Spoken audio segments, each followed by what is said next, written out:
Where did I? Oh, okay. I couldn't remember where I put my knitting. I was like, I knew I had it. Yeah. Kind of need that.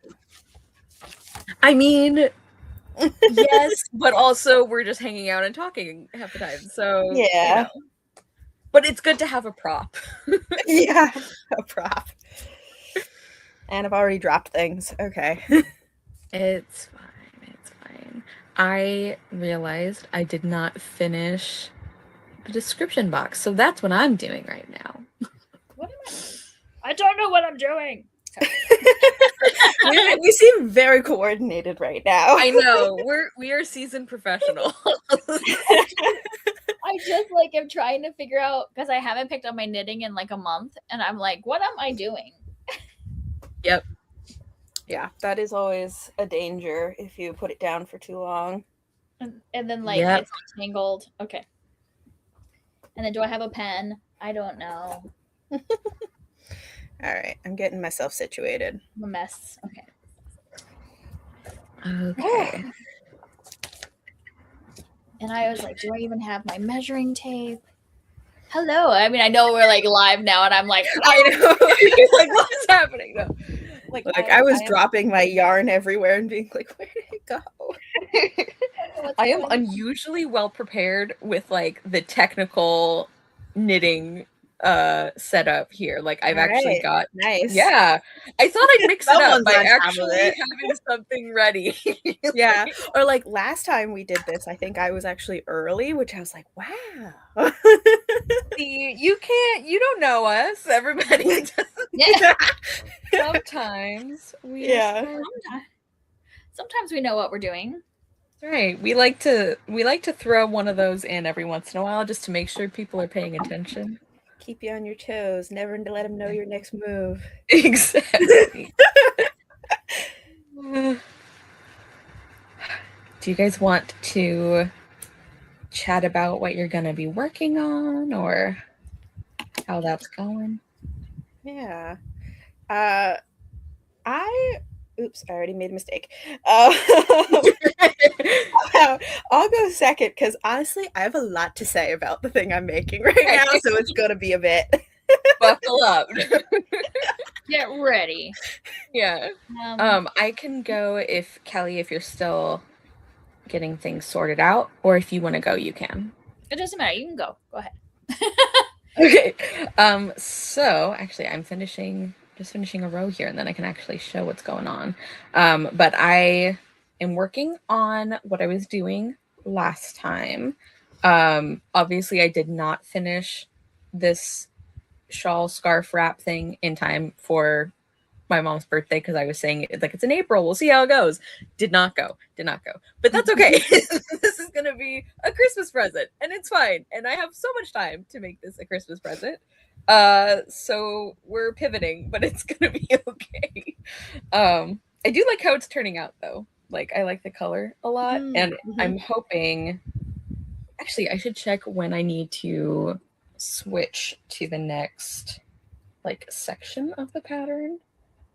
Which means I might need to do some counting, and that's always fun while trying to do other things. Not counting. I know. Basic number usage. How dare you? Yeah, so this is gonna be like a cute, it's gonna be a lot bigger than this, obviously. It's like one of those like scarf wrap things where you can kind of do whatever with it. And yeah, I think it's gonna be really pretty. And I'm also excited because like I don't know if you guys have done this where it's like you end up with a couple of yarn colors, like maybe in a set or maybe you just pick them up and they're really pretty, but it's like you don't have anything that fits that exact like yardage. So it's kind of just like sitting there. So this is going to be, I think, a really good way to use this and a couple coordinating colors. I got it in this this I think this was maybe a happy birthday Kara present from me last year. From me to me. Exactly. Because it was like a Wuthering Heights themed like yarn box. So there's like a really beautiful edition of the book and there was like the yarn and there was like a candle. It was very cute. And the yarn's really pretty, but I haven't had anything that's really like come to mind to like use it for. So that's what this is going to be. And this is also the project where I was like, I have to be careful when I eventually do give this to my mom, because if she knows that I also like it, she's going to be like, you should just keep it. And I'm like, that's the opposite of what this is. But we'll see. We'll see how that goes. Yeah. So that's what I'm working on. Cool. Okay. I am still working on the sweater I was working on last time because, like I said, I haven't picked it up in a month. So my sweater.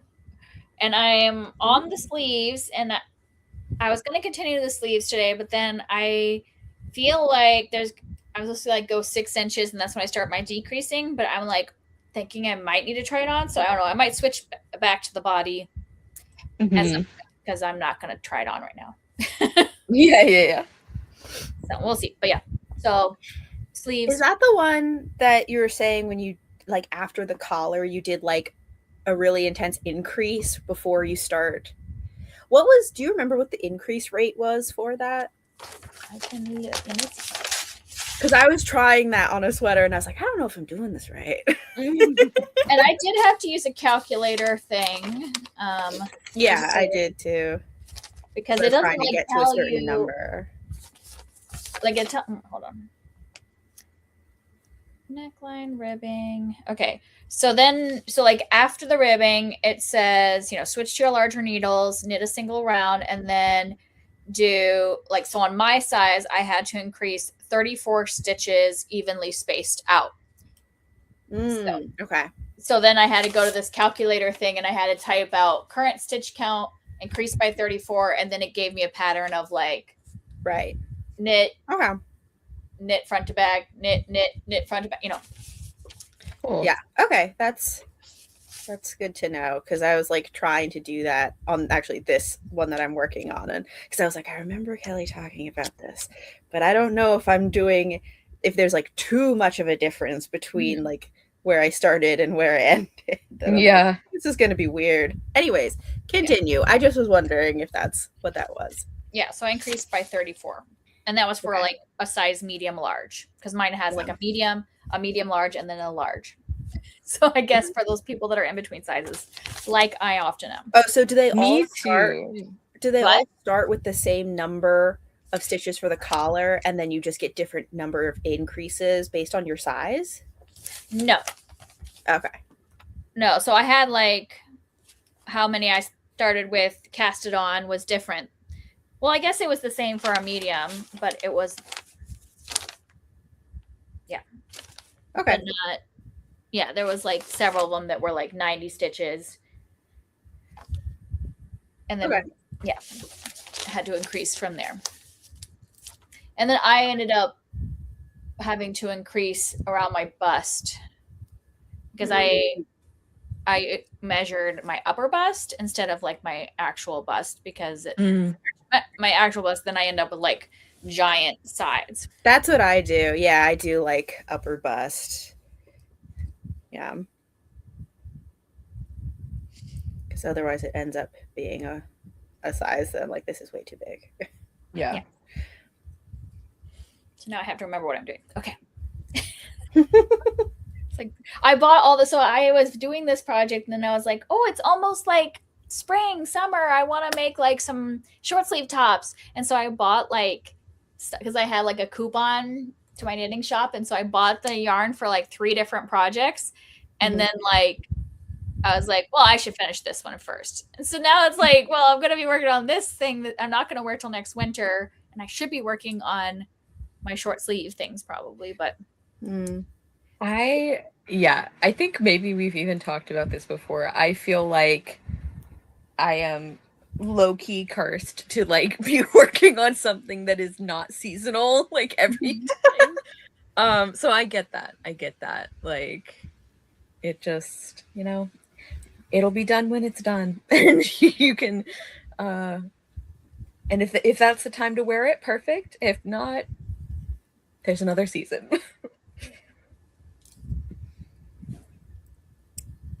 What is happening? All right. Wow.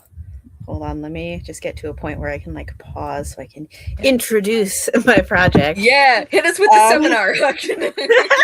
A lot of thoughts about this. No, okay. So I am working on a sweater, big surprise. And so this is a heavily modified flurry sweater. So What sweater? A heavily modified what? it's the flurry sweater. Oh, flurry. Okay. And so it is an all over color work that is this kind of one by one color work design that I really like the way the fabric is like turns out, you know, and my vision for this is that I wanted it to kind of look like bark because it has this like light and dark brown. I showed it to my mom and she was like, I think it looks like an acorn cap, but I was like, close enough for me. I will also accept that. Yeah. Similar vibes. However, there are two things. One is I want to talk about some of the modifications, but also this is the second time I am making this sweater. I made the entire thing, blocked it, it stretched like crazy, and I undid the whole sweater and I restarted it. Oh no! Like you said, So- the whole sweater. You said. I finished the entire sweater Oh and then my undid god! the entire thing. That is so Oh. deeply Which- upsetting. Which is also crazy to me because I was like, okay, first of all, this yarn, it is superwash, but I have made something else with this same yarn, which barely stretched at all. So I felt like I understood this yarn. Even so, I still made a swatch, a gauge swatch, with the color work design, just in case that changed the gauge. And I Right. my gauge swatch and everything still stretched way more than I was expecting based on I was like, I did all of the things. I felt like I knew what to expect from this yarn, and it was not at all. Like the sweater was supposed to be quite oversized, but it was oversized in a way that was just like unwearable. Like Right. so that like the armpits were like practically down at my hip, and then like that made the yoke stretch so much that then the sleeves were like this far beyond the tips of my fingers. I was like, what is this? It was unwearable.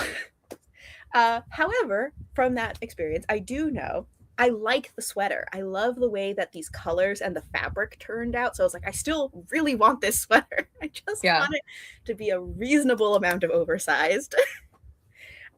Anyway, so I'm redoing the whole thing, and this is how far I am now. Just However, decreasing your needles, or what did you do? Like, did you end up just like what did you do to change it? Did you just change? Downsize. Did you change the size, or did you change the needles, or both? Oh, well, there are a few things. Okay, I also do wonder if part of what happened is that I did make alterations to the. I don't know if you can hear Merlin barking. Merlin's having a time. Yeah, he hears other dogs barking and he is upset. But okay. So, first of all, I'll tell you about some of the modifications I made to the original pattern, which could also be part of why it turned out differently than I was expecting. However, the original pattern was like, what is this? Yeah. Okay. You're like, I improved it. We're moving on. Look, I don't want to just like hate on a pattern, but also like I have some real issues with it. But I like the design a lot. So I still wanted to like use some of the basis of like the color work and stuff. Mm-hmm. But some of the changes that I made, one, it's a turtleneck, which I don't like. So I made it a crew neck, which means I cast on more stitches than it started with. However, I also did that on purpose because this pattern has little to no size grading. So essentially, all sizes cast on the same number of stitches. There are no modifications to the increase rate based on size. All you do differently to like make a larger size is you just do more rounds of increases, which means that the larger sizes, by the time you break for sleeves, like the armpit of the sweater is like down at your hip and the sleeve is like this long because it's like so far down. So I was like, this is not size grading. That's not what that means. Mm-hmm. Anyway, so I had to make a bunch of, it also was like very narrow at the top for some reason, and had no what's it called? Oh my god, the word just left my brain. Short rows. Mm-hmm. And so yeah, so I cast on more stitches both to make the like neckline a crew neck, and also so that I would start with more stitches because I wanted to increase more rapidly so that I could cut off, like I could split for sleeves earlier. But I also did that thing where I did a round of like rapid increases right after the collar, which I was like, maybe this was a little too aggressive in the number of increases, but I think it's okay. And then I also added some short rows. You can kind of see how like there, so the collar ends here, and then I did like some short rows here before the color work starts. And yeah, and so I think, I don't know, I tried to calculate things then based on, because since I had an entire sweater, I then measured that and used that as my gauge swatch, because I was like, this is going to be more accurate apparently. Yeah. So I am hoping that I will be able to split for sleeves based on some of these like modifications I'm making. I will be able to split for sleeves a little bit higher up, and it will still be oversized, but not as wildly oversized as it was before. But so that is that. So I made a bunch of modifications to the pattern itself, but then also I am like redoing this entire thing because apparently, I don't know, I just like I can't do a gauge swatch right. I don't know. Because I was like, I thought I was doing all of the things. It does not seem fully your error though, because like I think that is an issue with size grading, that like you can't just be like, just do more. Like it is yeah, that's why I like made a bunch of changes to it to like try and compensate for that. But I think that then I think that maybe the modifications I made were too successful in that by the time, like I think that I could have stopped much earlier and broken for sleeves earlier, and because I thought it wasn't going to stretch so much, I went too far. But like the modifications I had made at the beginning were successful in like sizing it up more rapidly, but then it was like too much. I went too far. So I need to stop earlier.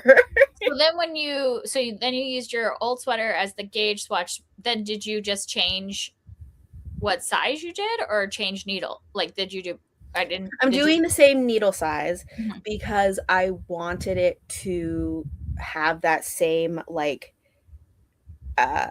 texture to it, like because it's all over color work, it has the potential to be kind of stiff. And so this is a pretty I think this is a 6mm needle, so a size 10, and so that makes it, and it's like worsted weight yarn, so it's pretty loose, and so that makes the fabric a little more like drapey and soft instead of being stiff, which I was a little concerned about the stiffness because it's color work all the way through. So so I kept, and also because I liked the size of the stitches, because I wanted the stitches to be fairly large so that you could really see the distinct color changes.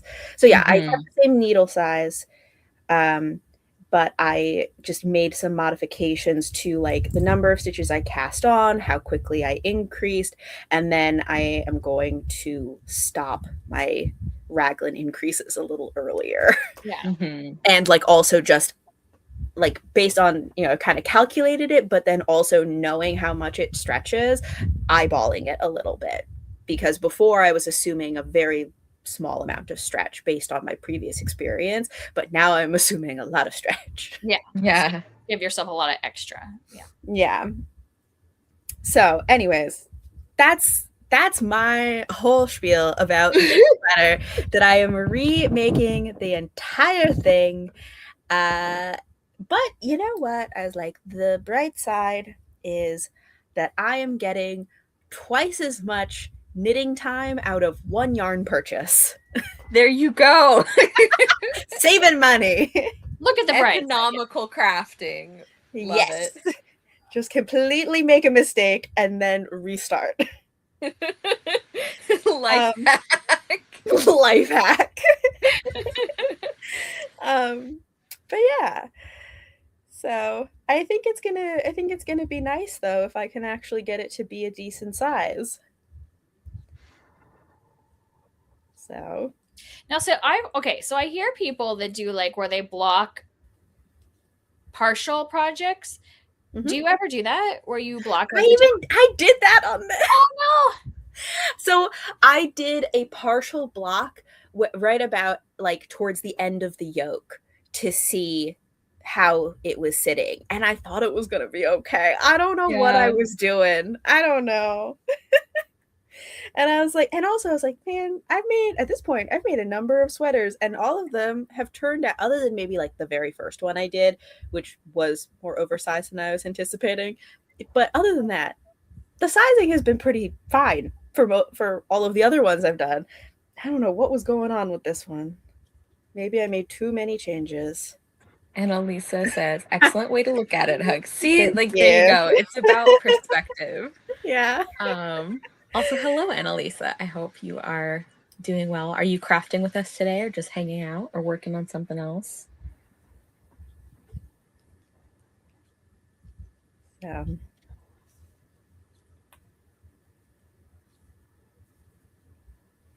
I also recently, I may have talked about this before. I learned how to do like a wrap and turn short rows, which I like much better than a German short row personally. So that's what I did on this. That is my now preferred short row method. Just if anyone wanted to know. Burning curiosity from your fans to know. Hey. You know, I do think it's kind of interesting if people have like a preferred method, like when there are options for like types of increases and decreases, different kinds of short rows, like, you know, stuff like that. No, I totally agree. I don't know if I just don't do German short rows right, or if, I don't know, there's something about them that I never like. They're supposed to, people always say that they are more like invisible than other styles of short rows. That is never my experience, and I have followed many tutorials where I'm like, I'm doing exactly what you're doing, and yet somehow I end up with like a weird bump, and it's never invisible. Yeah. I've done German short rows. I've also done wrap and turn, and I don't remember having a preference, but now I'm kind of curious about if I do. I also find with German short rows, there's a lot more of like, because you have to like pull it and it's so like tight there, then when you have to go back and like knit that stitch, it's so much harder to like get the stitch. Whereas the wrap and turn is much easier for me to like pick up. And also, as I said, with German short rows, I feel like somehow I always end up with a weird bump, whereas the worst I get with a wrap and turn is sometimes there's like a little bit of a gap, but the gap I can usually go back and fix by kind of like pulling on some threads and just kind of redistributing the tension of the yarn, and then it kind of disappears.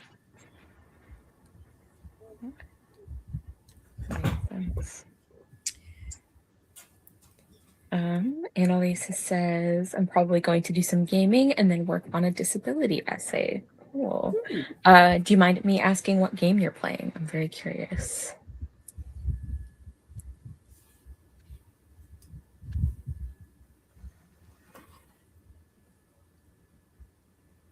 I've recently successfully gotten both my siblings into my time at Sandrock, which is one of my favorites that I'm really enjoying. So feeling good about that.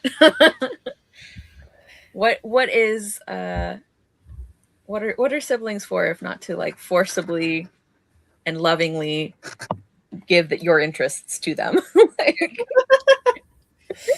Is this a game where you can play together, or is it a There is a multiplayer version, but the main story and everything is just for like single player. I tend to do single player games. Um, yeah, it's a lot of fun. It's like it's a really one of the reasons I thought my brother in particular would like it is I feel like it's at like the relatively small overlap of like the things that we like in games. Um, because there's some parts of it that I think he would actually like even more than I do, like the open world stuff and like some of the combat things, but all of the like crafting and the like make brain go brut is stuff that I love. So, yeah.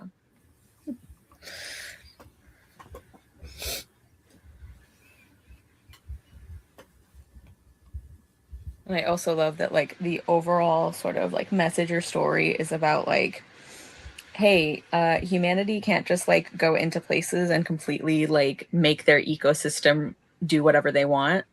And now we have to fix that. I like that. I've been noticing that as a trend in more modern games, and I'm here for it. Yeah. Also, there's like one of the it's like a weird, it's like cozy post-apocalyptic because like the bad stuff has been over for a long time, but like people are still kind of trying to like fix what happened after. But it's also just a lot about like people living in community and like doing good things to like take care of each other and the environment and stuff like that. And I also like that a lot of the villains of modern games, it's like the evils of capitalism. I enjoy that. So yeah, that's like in okay. Speaking of climate, yeah, playing Frostpunk about surviving in a winter landscape as the leader of some climate refugees. Very topical. Sounds interesting. What were you gonna say, Huck? Oh, that just reminded me of if anyone watches I don't think you do because I'm sure I've talked about this before, but Dimension 20, where one of the DMs, it's like a D&D actual play, and one of the DMs, people always joke that they're like, capitalism is always the villain. Like whoever the villain is, it is always capitalism secretly actually, underneath that. Like, yeah. It's capitalism in a trench coat. Just like Yep. I don't know, just I find those stories are resonating for some reason. You know? Who could have predicted this? Yeah. Okay, I need to do some counting here. I did decide to just go to the body because I was like, I think mindless stockinette is where I'm at today. Yep. Mm-hmm. As opposed to figuring out when I'm supposed to decrease. Yes. Because this I have like 11 inches before I have to worry about anything. Yeah.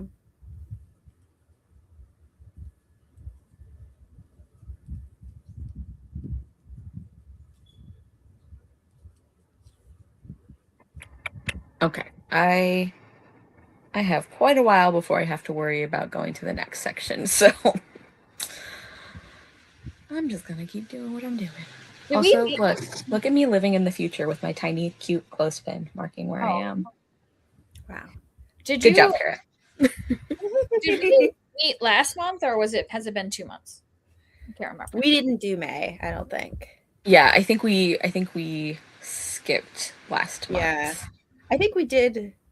Technically, well, I guess it is technically May. I've decided it's June. I just filmed my May wrap up. I was like, I'm not finishing any more books before the end of the month. I'm doing it. Yeah, I just did my wrap up today too because I was like, yeah, all the things I'm reading, I am not finishing in a day. Yeah.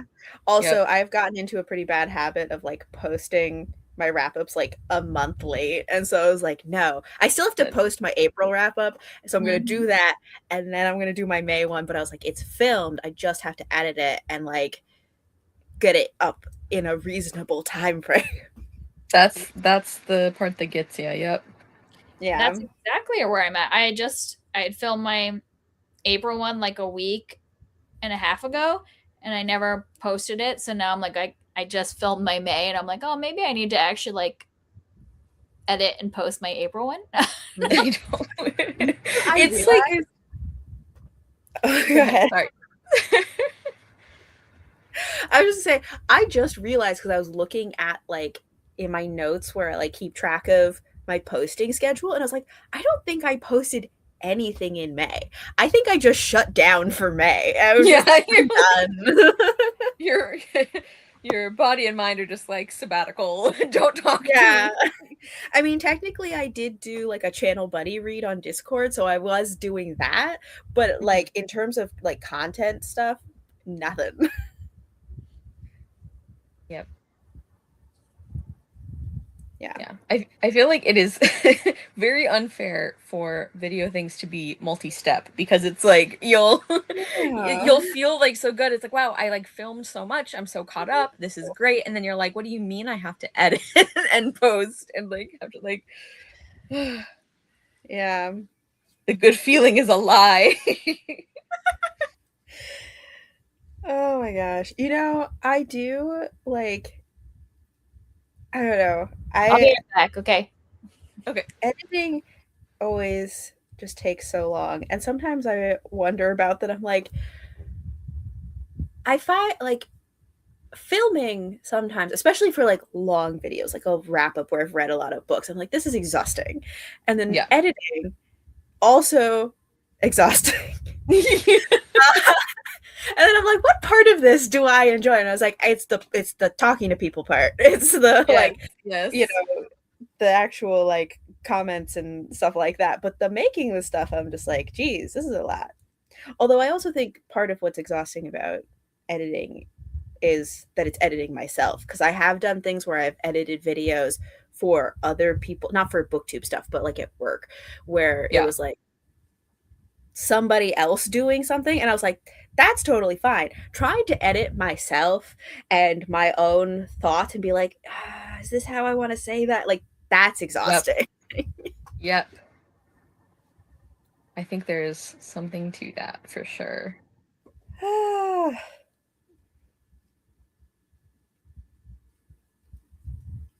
Yeah. And also being like, why do I sound so out of breath right there? Or like, I took too many pauses. Like, this is very slow. Come on.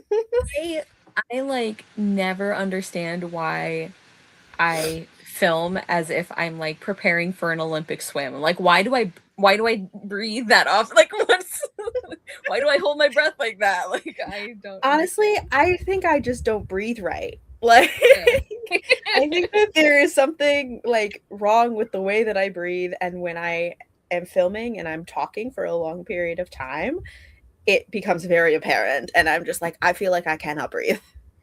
Yep. Okay. Sorry, my husband is running an errand, and so kid needed something. That's all right. They do that sometimes. Yes. I know, so inconvenient that sometimes they need things. I'm knitting here.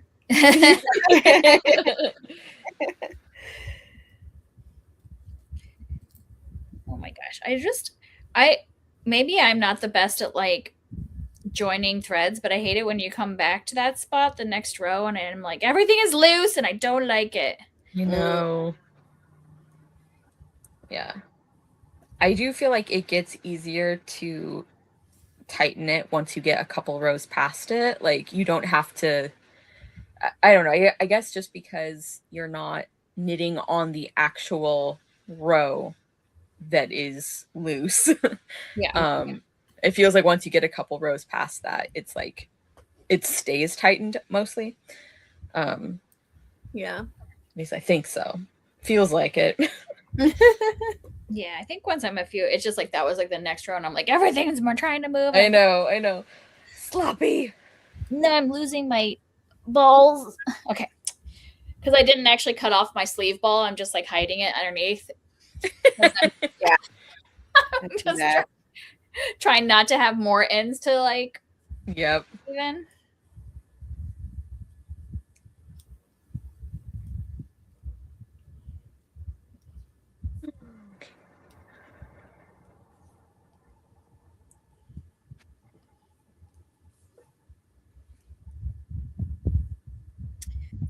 So I feel like, Kara, you will appreciate this because you also love middle grade. My daughter, as part of 5th grade, they do like this battle of the books where they have like 12, middle grade books that they have to read. And this year I wanted to read them with her. And then halfway through the year, they were like, oh, we would like to form some adult teams. And I was like, yes. You're like, I've been training for this. This is like what I've always wanted. And so there was a group of us, like 4 of us moms, and we even like got together and like practiced. Basically, we just sat and talked about the books and what we liked and all that stuff. And they were like, and you're supposed to know the name of the book and the author, like so that when you answer the question, you get points for both. Like points for the title and points for the author, and you have to have it like all the right words and all that stuff. So it has a the in it. You have to put the in and all that. And they noticed as we were talking that I seemed to know like all of the. I was like, oh yeah, that's this author and all that stuff. And they're like, okay, I think we have a ringer. And it was great. Like, and it's good because I am not good under pressure of like remembering necessarily when they ask super obscure questions like which book did they have like a match car collection, and like me, I'm like so somebody else might have said it, but like I was like, okay, I know the full title and I know the author. Yes. I always love it I'm so bad at things like that where it's like trivia kind of things, but I love it if I'm like, okay, I have a niche and I can be the one who knows these things. Yes. That's so cool, like, Kelly. He's a writer. And then like, we weren't allowed to actually win like the award or whatever since we were adults. You were just there to inspire the children. But then the librarian came up afterwards and was like, so there was like a 4-way tie at the end between 4 kid teams, and they did like some tiebreakers. And she came up next to us on the way out. She's like, you guys won even before the tiebreaker. So we had crushed the children, Amazing. Yeah.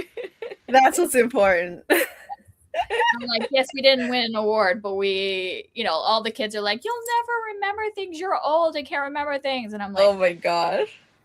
You didn't win the prize, but you won the glory. Yes. Oh my gosh. That's awesome.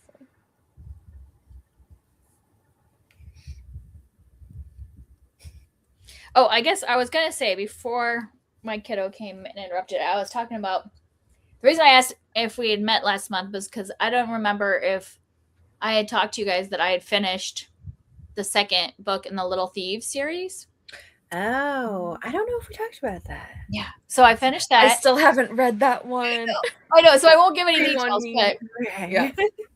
But I was like, the end of the first one, I was like, I love everything and I love this book and all that. And the second one, I'm like, oh, I'm feeling crushed and defeated and I love the characters, but this is hard. Yeah, that is kind of the vibe I got from the summary, and I think that's maybe one reason I haven't gotten to it yet. Yeah. Yeah, I mean, it's still it still has the characters you love. It still has the funniness, but I'm like, oh, this is not going to be like happy fluffy. This is going to have hard things. Yeah. That is why last year I was trying to read the third book while I was on vacation, and I just was like, no, I am too stressed. I am so upset about everything that's happening. Yeah. Yeah, I think in one of my reviews for that, I was talking about I think I described it as feeling like I was kicked in the chest. And I was like, this is, so anyways, I understand the feeling, and that is very similar to how I was feeling at that point in the series. Yeah, so I took a pause because I was originally I was thinking I'll just go straight to it because I already had it out. Yeah. And I was like, maybe I'll take a month or two before I move to the next one. Yeah, I mean, very reasonable. that physical reaction though is so real. Like I remember when I was reading I think it was the last book in the Dark Days Club series, and I was messaging my friend Hannah about it like constantly because she had read them and she was one who had gotten me into them, and I was like yelling about things that were happening and like theories I had. And it was a great time. It was great. And I like distinctly remember there was a part very close to the end where I literally I had to like put the book down and like take a walk. Like my chest was like hurting. I was like so tense. I was like, I can't do this right now. I need like a minute. And I just kind of like paced a little bit, paced out my emotions. What did I just do? And I was like, all right, I'm ready. Well, and you get like so invested sometimes. Like, I don't know. I haven't had a series, I think, in a while where I feel so invested on the characters staying alive and having a happy ending. Yes. Yeah.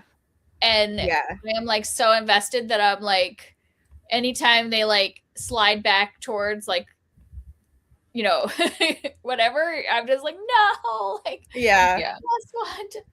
Yeah. That's Everything to be okay. I know. yes. That series I also was just like, it's been a while since I was like this emotionally invested in these characters, especially for I mean, I love both of them, but for me, I just love Emmerich so much. And he was so sad, and I just was like, No, he tell is me sad. I just like I'm dying inside right now. I know. There were a lot. I mean, but they're both having issues, so it's not They're just both him. having a hard they're having a rough go of it in general. It's just that my personal attachment to Emmerich. I feel that way about both of them, and so I am very distressed already. Yeah, I love them both. I think that's the thing. Like so many nowadays, I'm like, oh, I only like the one character, and I'm like, why? I don't want to like. I'm not invested in them as a team or a partnership or anything. Yeah. This one, I'm like, I am invested in both. Oh of yeah. characters. No, Yeah. It's like if anything happens to anyone, I will lose my mind. Like I can't. No, I love them both. It's just that I especially love Emmerich. Yeah. But like I became more invested in wait, oh my god, is her name Vanya? Vanya. Okay. For a second my brain went like, wait a minute, do you remember? I was not immediately sold on her, but I became very invested in her. I think one of the things that like attached me to her so quickly is that like she like on paper she's like a very kind of standard like character type where it's like, oh, she's like jaded and she pushes people away and she can't rely on others because she's too tough and lonely. Yeah. But like all of the reasons for it were like so reasonable. Like they were like she literally has never had people who cared about her the way they should. And so like from the get-go, I'm like, I understand why you don't want to rely on other people. But also you deserve to have people take care of you. And I want that for you so much. Like yeah, I think for me it is also just a, like Emmerich is just like a character type that I do love. Yeah. Like that did we talk about like months ago? I was like talking everywhere about starchy heroes. Yes. He is like the epitome of what I want in a starchy hero of like he's perfect, you know? And it's like this is a character type that I am obsessed with. Yeah. So it's not I don't like exactly no notes. Perfect. You're doing great, sweetie. So it's not that I don't like Vanya. It's just that Emmerich like transcends to like another level for me just because he's a character type that I am obsessed with. I get that. I get that. Peak example of that character type. Yeah. I also, and this is like something I always struggle with when I'm reviewing or talking about Little Thieves. And we might have talked about this in a previous chat as well. But like I always struggle with like how specific to be about like the lead characters and the lead like relationship, because one of the things that I loved is that like when I was first reading the book is that like even though there are definitely some like clues you can pick up on where I'm like, okay, like the way they're describing this like scene, this feels kind of like romance coded, but I love that there was that little bit of like doubt. I'm like, maybe I'm like Right. reading into this too much, and then I wasn't, and it was like the greatest thing. So I don't know, like, because that's something that I love and value when I'm reading books that have Yeah. romance in them, but I know not everybody feels that strongly, and it's really hard to like recommend things that you like love about the characters in the relationship if I'm trying like not to give away who the other person is. So For I don't sure. know. Yeah, that was I a never thing that I know. thought about too when I was like, there was a point where I was just like shouting about it all over the place, you know, like making Yeah. reviews and videos and whatever. And I was like, oh, I don't know how much to say about this. Yeah. So Like that's understand. it's one of my like absolute favorite reading experiences where I'm like, man, am I just like reading too much into this? And I'm like, nope, they're in love, and I called it, and it feels so good. Like Yeah. I love that. You But know- it's like, how do you find books that do that? It's very You- hard. You should read, I don't know if this is going to ruin it then, but you should read The Elemental Blessings by Sharon Shin, at least the first book, like, Ooh, because there okay. is a romance in that is just a whisper of a romance that for most of the book you're like, is anything I feel like Yeah. something's happening, is anything happening? Yeah. I It's love like that. so minimal, but it's like, okay, am I imagining this? Yes. Like we've talked before about how like sometimes somebody's negative review of something will make you be like, sign me up. I love that. Yeah. And like that's one of the things is like people will complain. They're like, oh, the romance was like way too slow burn. And I'm like, don't threaten me with a good time. Like Right. like I want to be like mad at the book for how slow.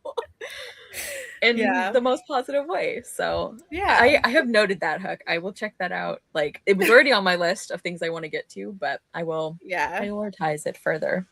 Yeah. Yeah, I do prefer slow burn because I'm one of those people, like, especially if it's gonna be over a series, I'm like, oh, they're together, I'm done reading the book. Like, Mm-hmm. you know, it's like the anticipation is part of the reason to like with Exactly. it. And then I'm like, once Yeah. they're together, it's like, well, I think we're done. I don't need to finish the series. Like, Yeah.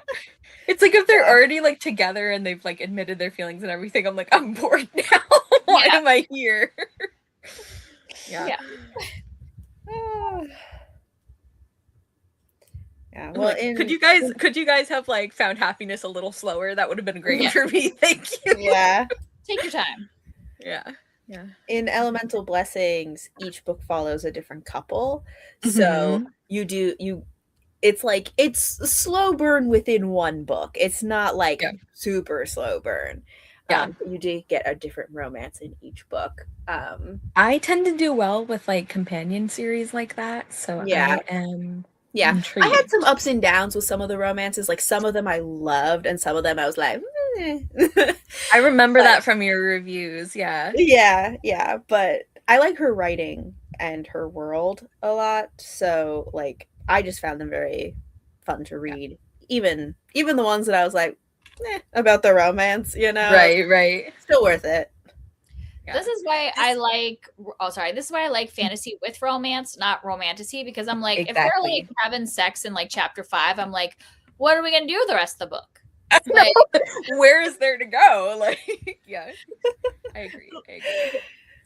let's let For this some build. reason that what's that, Kelly? Let's let this build. Nice. I and know. It's like you want the like anticipation and the development. And I maintain that this is one of the reasons why I am like a diehard enemies to lovers like defender. When it's done well, it is garbage much of the time. But when it's good, it's really good. And I think one of the reasons is because you have such a gap in like getting them to love each other. It's like you have to do it slow burn, you know, or it sucks, which is one of the problems, I think. Well, yeah, But- I think that's the thing is most of the time it sucks. yeah. But Yeah. it's like I think that's one of the reasons why I love that trope is because it like sort of requires one of my other favorite tropes, I guess. Yeah.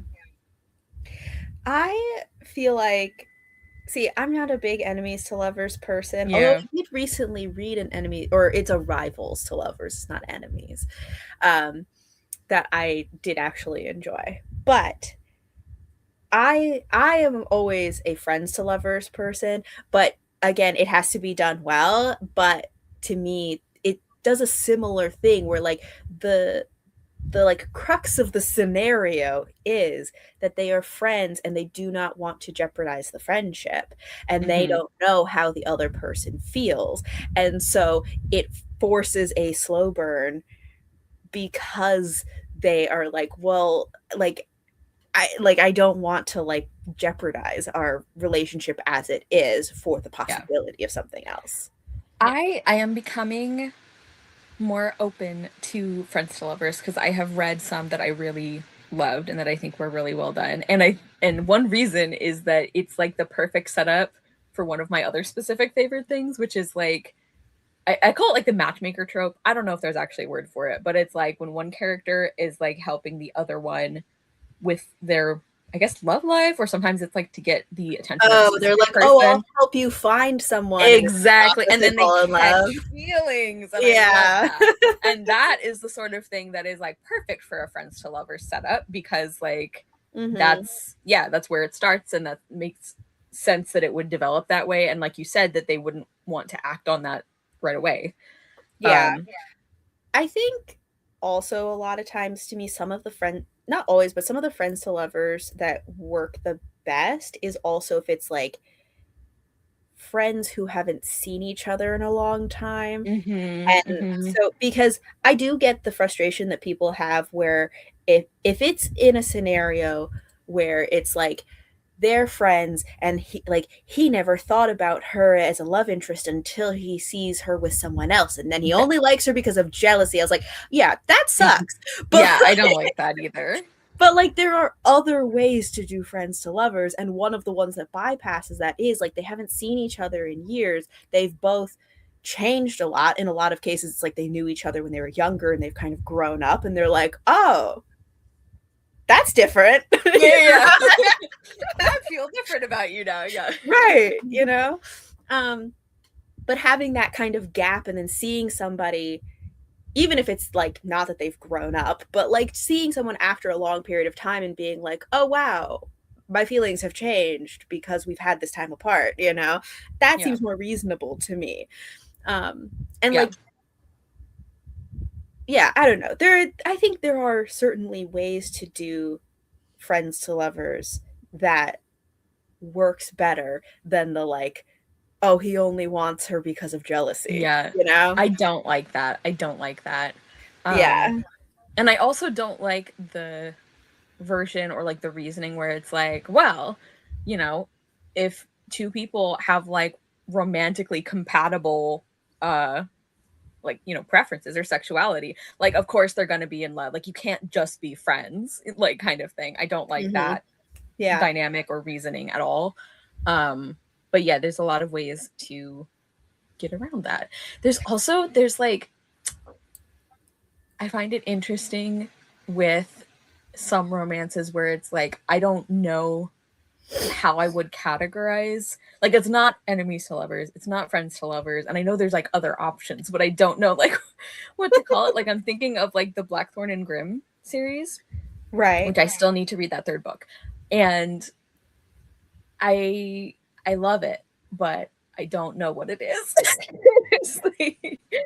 That's another one where I always go like, how much do I say about the relationship in this?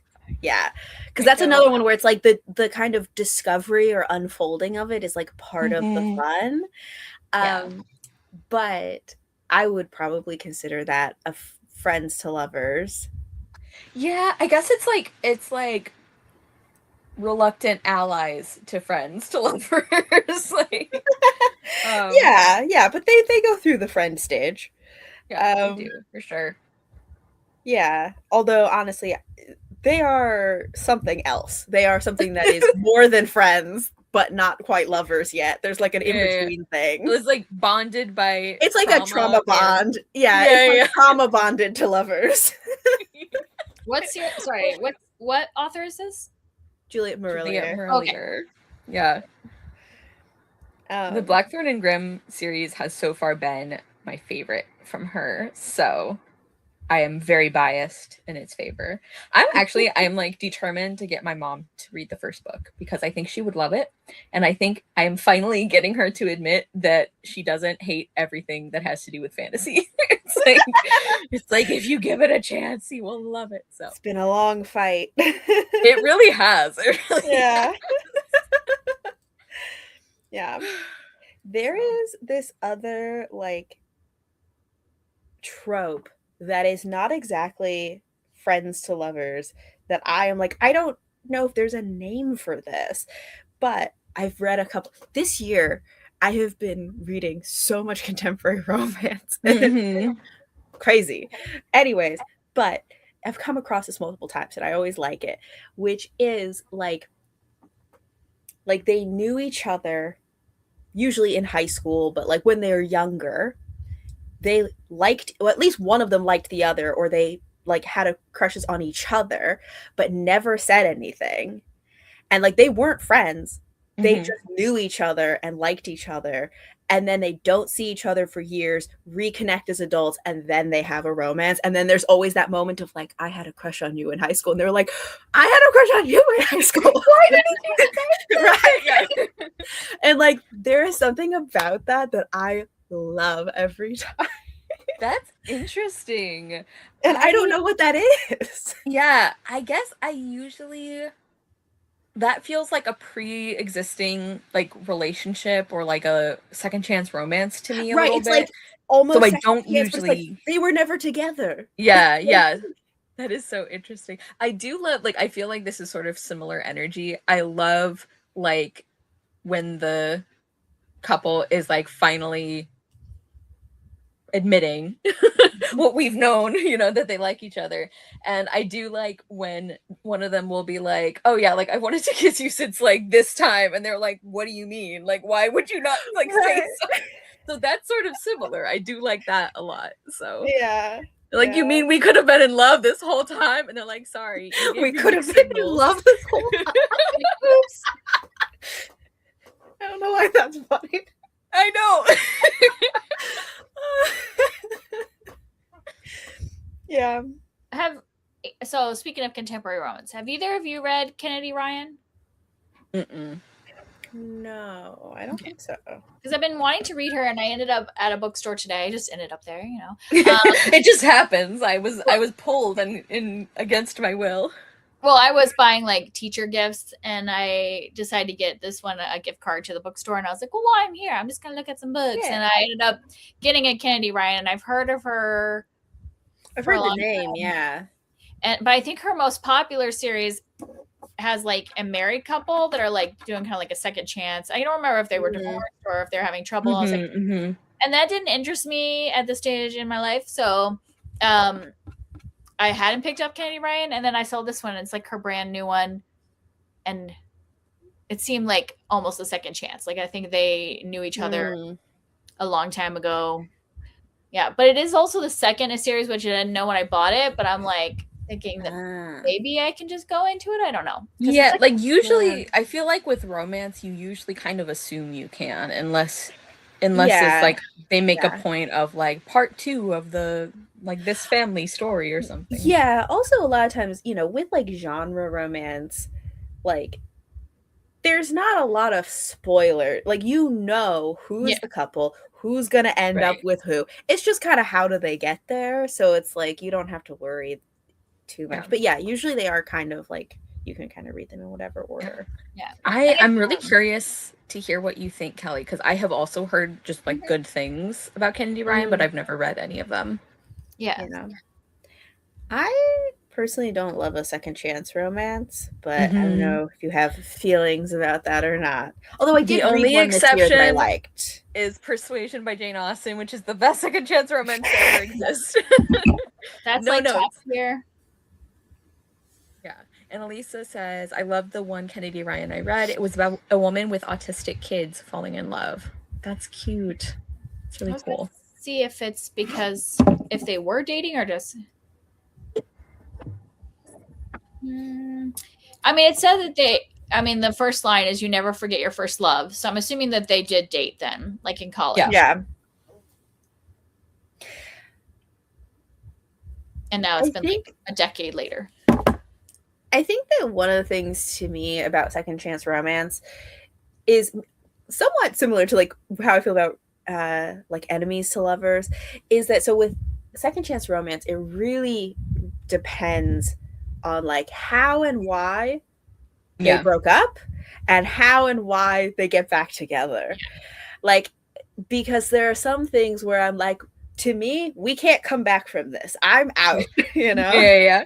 And similarly with like enemies to lovers, there is such a, like, to me, such a delicate balance between enemies enough that it feels like there are true stakes, but not so much that I'm just like, that you can't get past this. Yeah, I will say, like, so I read very little like contemporary romance, and I'm extremely picky about it. I almost never like hate to love when it's contemporary romance for that reason, because like, so it is so easy for the conflict to be like, okay, so this is just like a red flag, dump his ass. Like, it's like I can read like a fantasy. What's that? I feel kind of opposite about it.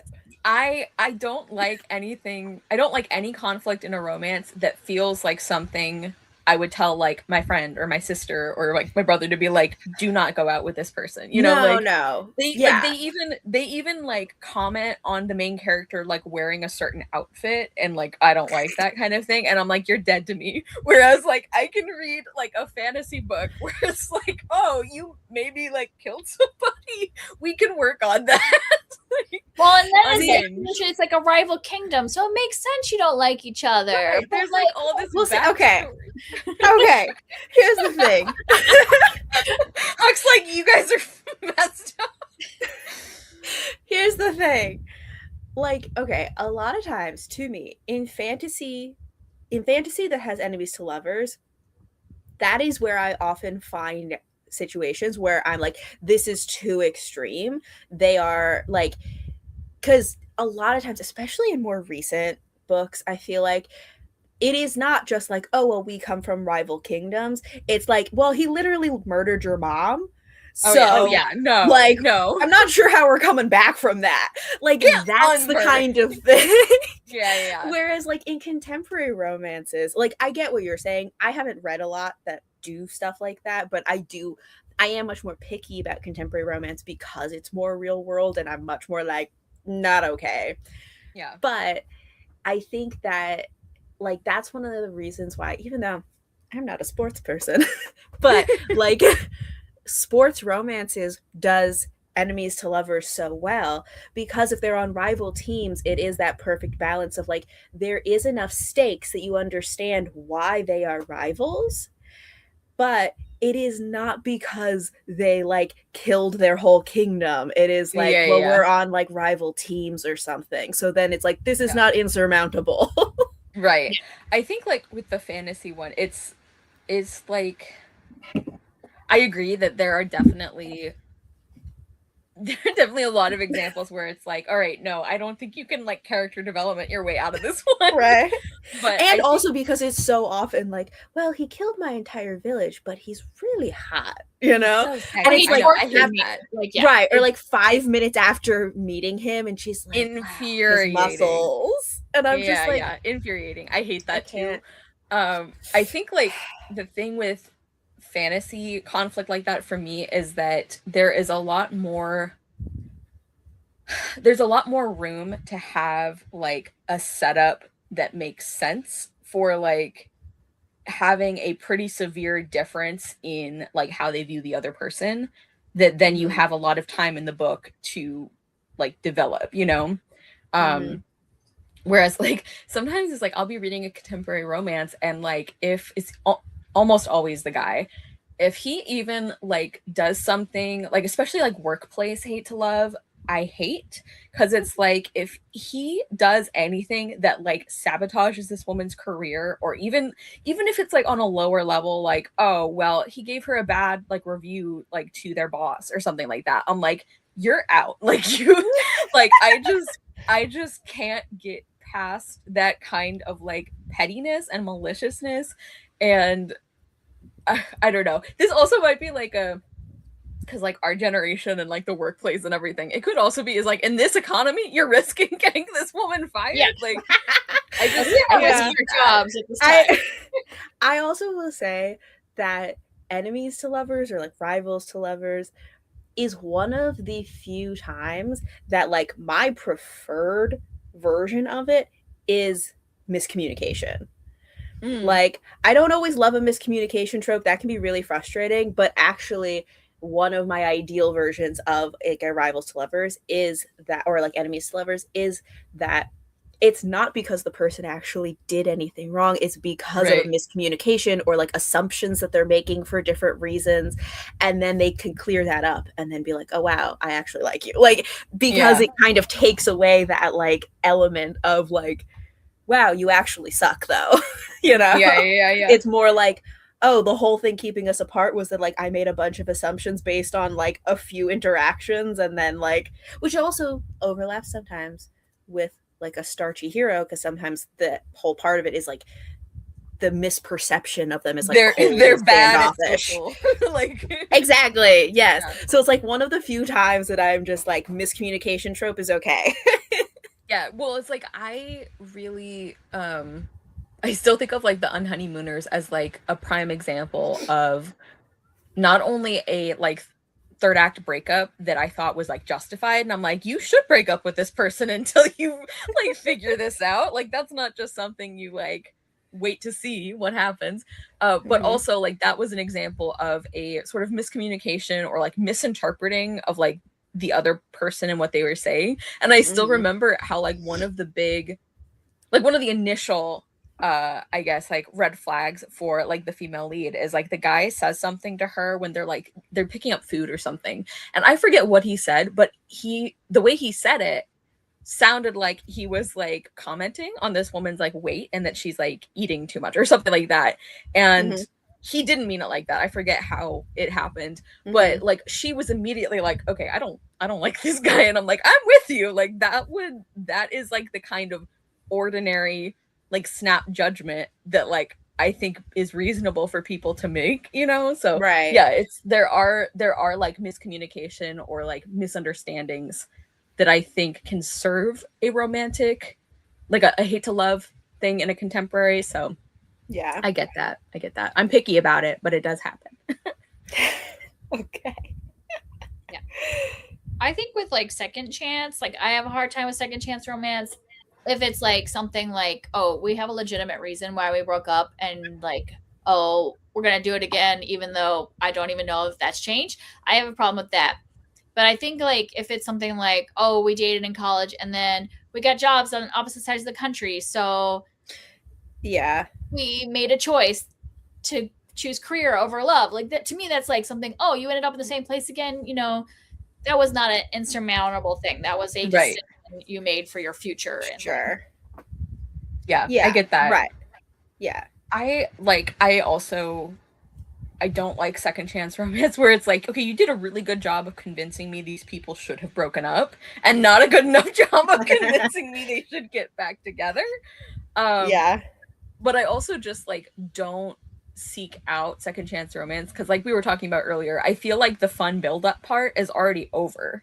Like I know that you have that again because they're getting back together, but it's like I like the like development and like the uncertainty and like all of that. And so if that's already happened, I'm like, well, why would I read this? Yeah.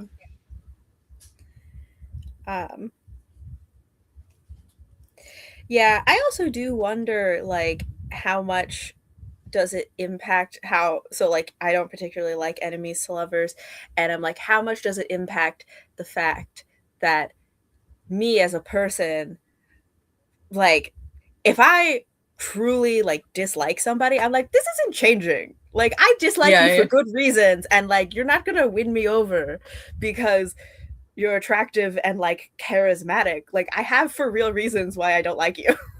Yeah. It's And funny so- you mention that because oh sorry, go ahead. No, I was just continue. It's funny you mentioned that because like I feel like the things that I appreciate or prefer in real life are like totally different. Like in stories, Oh, for I'm sure. like, I just I'm like, sometimes yes, wonder how much that influences it. right. Yeah. In stories, I'm like, give me that like hate to love, slow development, changing perspective. In real life, like somebody says something mean to me one time, and I'm like, I will cry about it forever and never speak to you again. Like, it is not the same. Like, Mhm. I want the characters I like to, you know, suffer through that whole arc, but in real life, I'm like, no, if you like insult me or dislike me, I'm like, okay, cool, your prerogative. We can't ever interact because I'm very upset. Very reasonable, yeah. Yeah. But Well, then that's you can also decide to a work retreat and end up in a one bed room, you know, and then you There have you to go. like get over it. also I would go sleep somewhere else. I'd be like, I will go sleep in the lobby. I'm done. Like That's if funny. if there's a person I truly don't like, I'm like, being near you makes my skin crawl. I cannot do this, you know? Yeah. There's also like the very real difference of like in fiction, this is like a cute setup for a romantic moment. Right, In real yeah. life, I would be like, this feels unsafe. Like, Yeah, I know. I love a like, one bed trope, and yet in Yeah, real life, in I'd be real like life, I'd be like- 100% no. I'm just not sleeping. I'll be like, I'll go to the car. You're fine. Yeah. What'd you say, Kelly? I'll go sleep in the car. You stay. Yeah. Like, oh my god. Yeah. Yeah. Oh, there was something else I was gonna say and I lost it. But yeah, I don't know. The other thing is like, I agree that there are like tropes and stuff where I go like, I would 100% not enjoy this in real life, but in fiction, very fun. But there are also some times where I go like, no, there's something about like the way I am that I'm like, I can't deal with this even in fiction.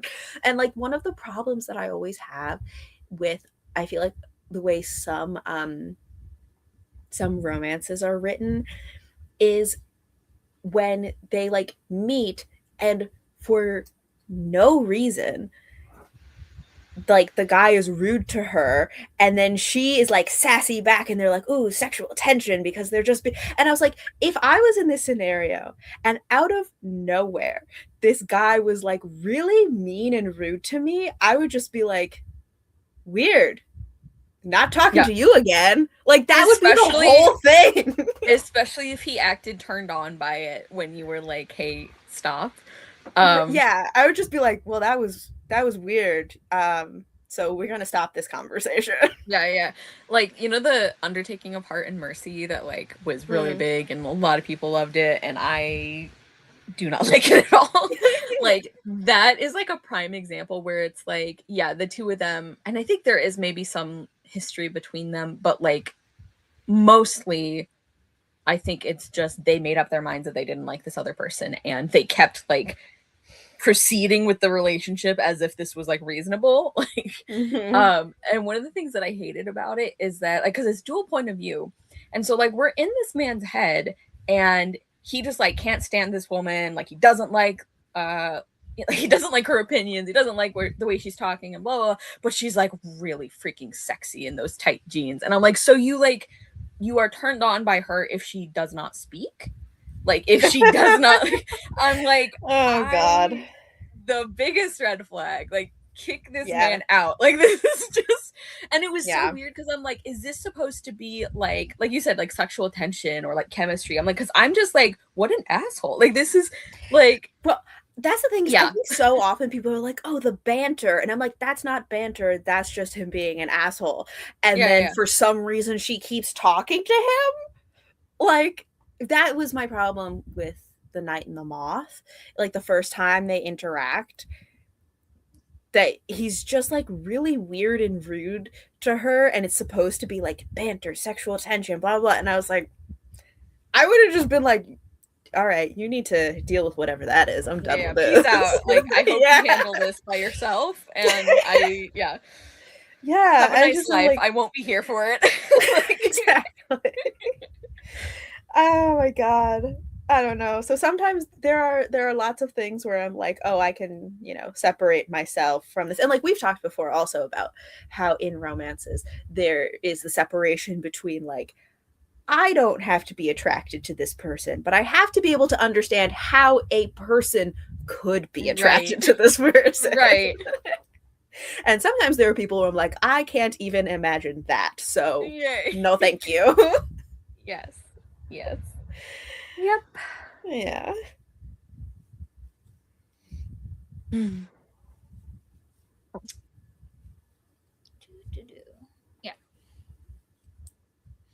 Are you guys reading anything right now that's good? Yeah. I'm reading well, I'm actually rereading Tower of Thorns, which is the second Blackthorn and Grimm book. Look at that. Hey, I'm gonna get to Den of Wolves or Den of Wolves at some point. If you want to buddy read it when I get there. That would actually be so fun. I do want to. Yes, I will. I have not been the most reliable buddy reader the last couple times, and I will try to change that. Okay, well we'll circle back to it when I get there. It might be around August. Okay. When I we posted. Yeah.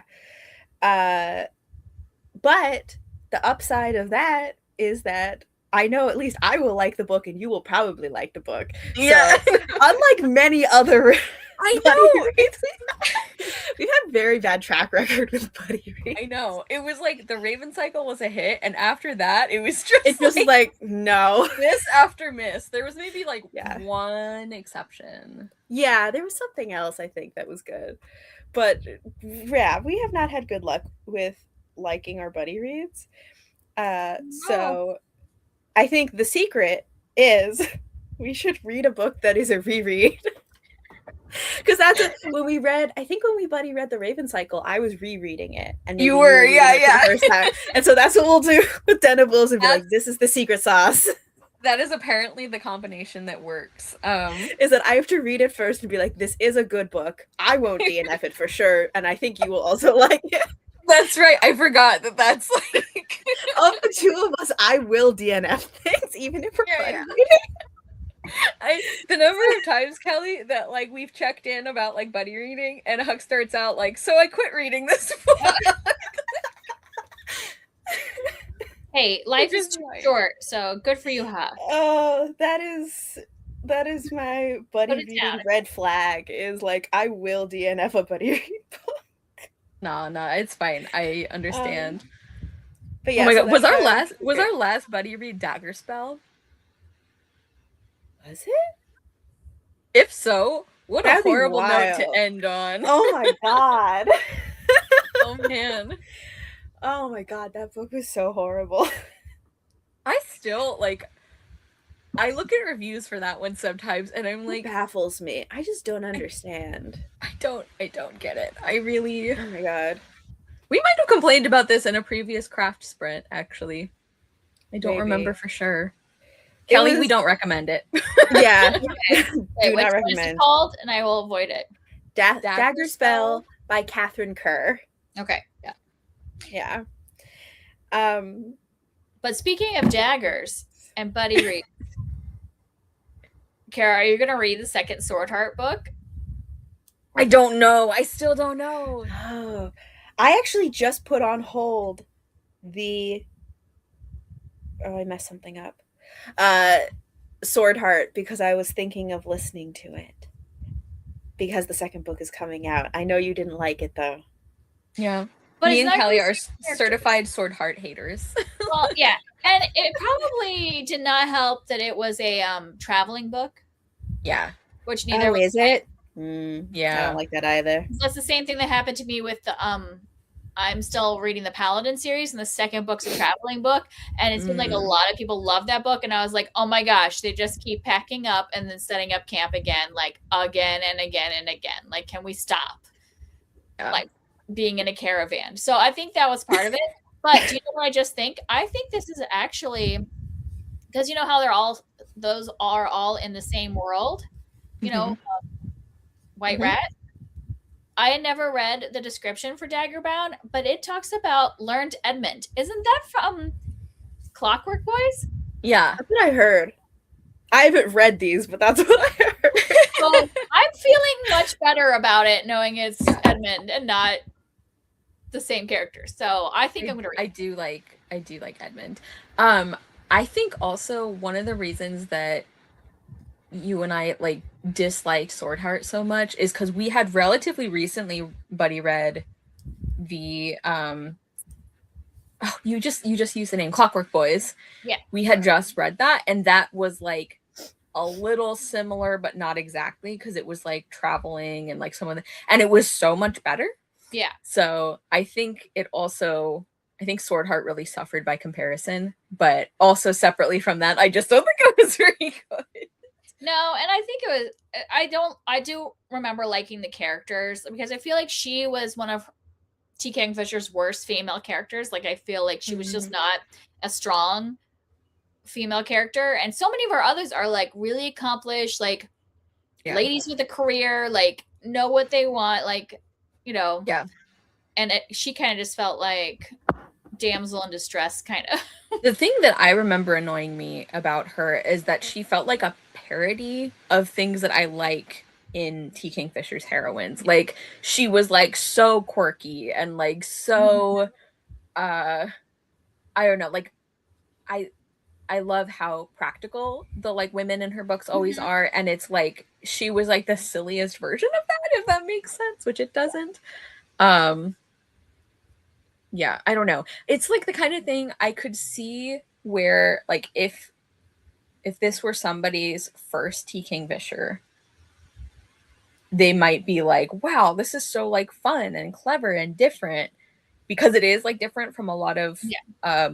I don't know, a lot of fantasy or a lot of like romantic fantasy, but I just don't think it holds up well outside of that. Like, Yeah, if it's not your first one, I don't know. But Huck, don't also take our word for it because so many people love Sword Heart, and that's why yeah. I keep being like, I'm very confused if we read the same book because Yeah. so many people love it. So I'm like, maybe I'm just jaded, but I still will read the second one.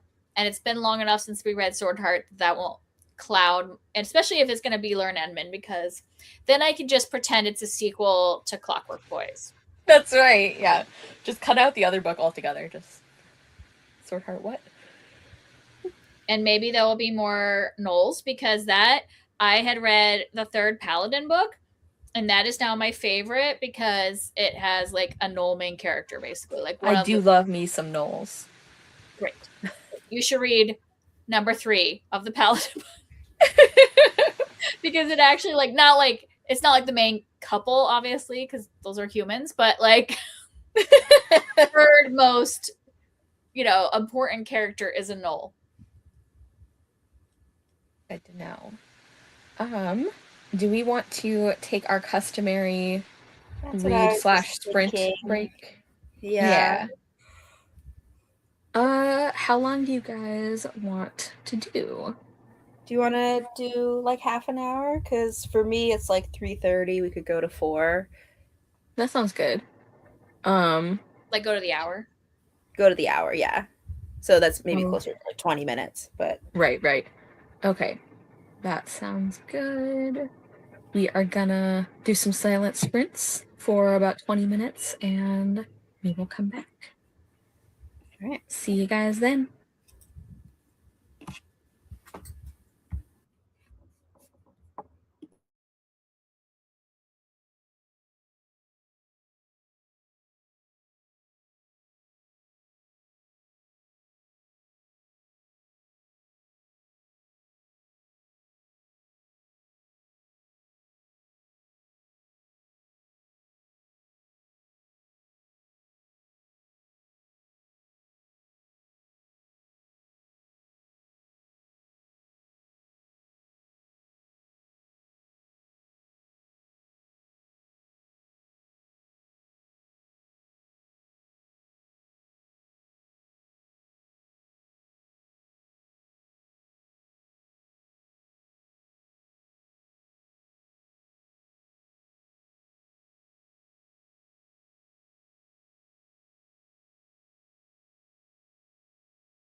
Okay, hello everybody.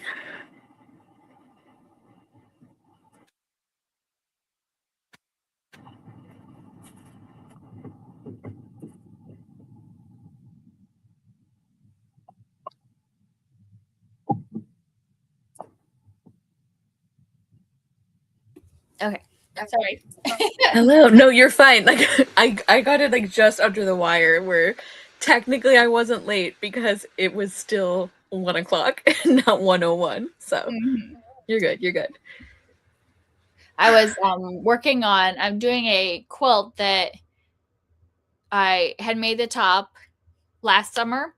And then like, it's like a thing we did like as a group, like all of us did the same pattern or whatever, and just with our own like style to it or whatever. And then we're going to be in a show, like the state quilt show. And it's due like next week. And so like just last week I was like, oh, I should quilt the 3 layers together. And then my like machine broke and I was like, oh shoot.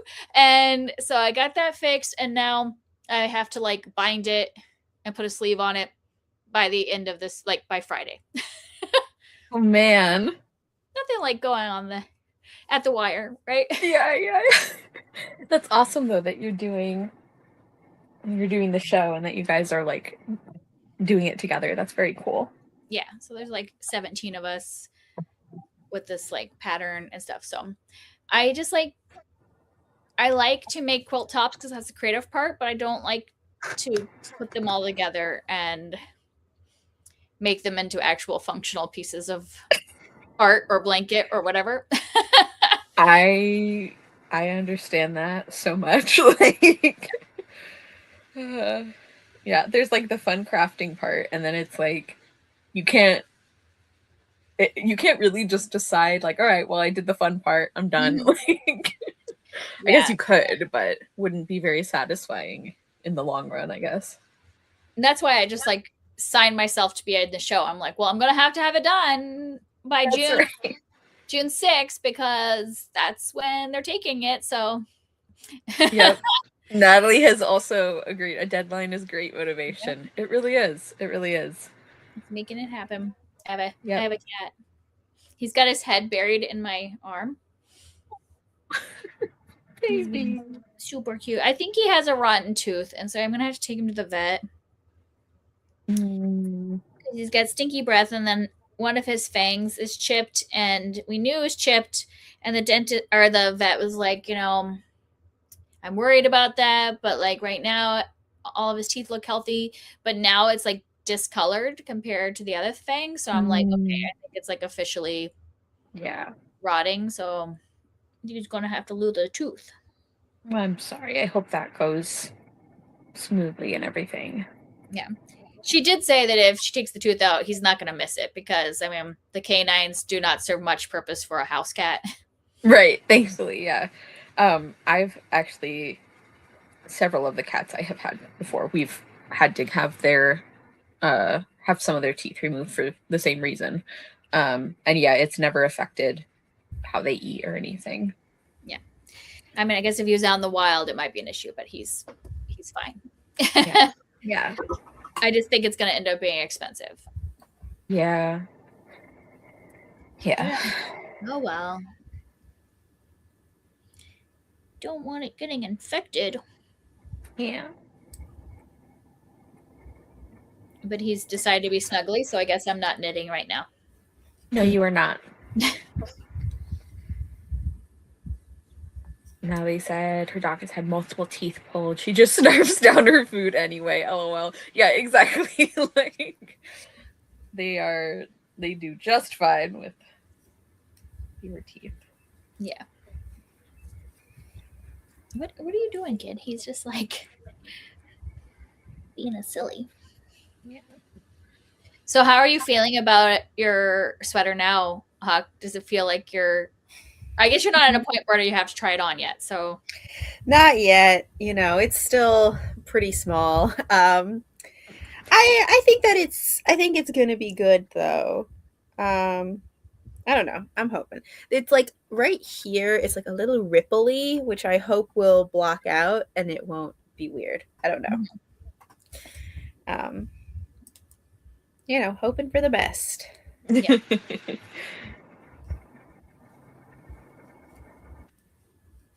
I wanted to have this done earlier because I am going to be like going on vacation. My family goes camping every summer, and I wanted to have this sweater to take with me. And so I'm like, I gotta go faster. Yeah. But I still got some time, so I'll, it'll probably be fine. Yeah. Although I also wanted to like make another sweater before then. I think last time I was talking about that I wanted to do a cotton sweater, and I was like, I don't know if I can do that. Was I had, sorry, was it going to be a long sleeve, like an actual sweater? Your cotton the one? cotton one? Yeah. Like I wanted to try, like, see. I don't know. Cotton is a little bit dense for like large projects like that, but I wanted to try at least once to make a cotton sweater, because I think I was saying last time how a lot of times when we go to this camp, it's often raining a lot, and I don't really want to smell like wet wool the whole time. Damp sheet. Yeah, so I was like, one time I can try making a cotton sweater to see how it goes, and if it's a bad idea, fine. Well, as we have discussed before, I am fully in favor of cotton sweater projects because I have to be.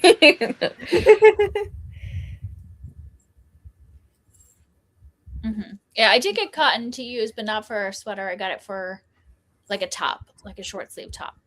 Yeah. So I needed that.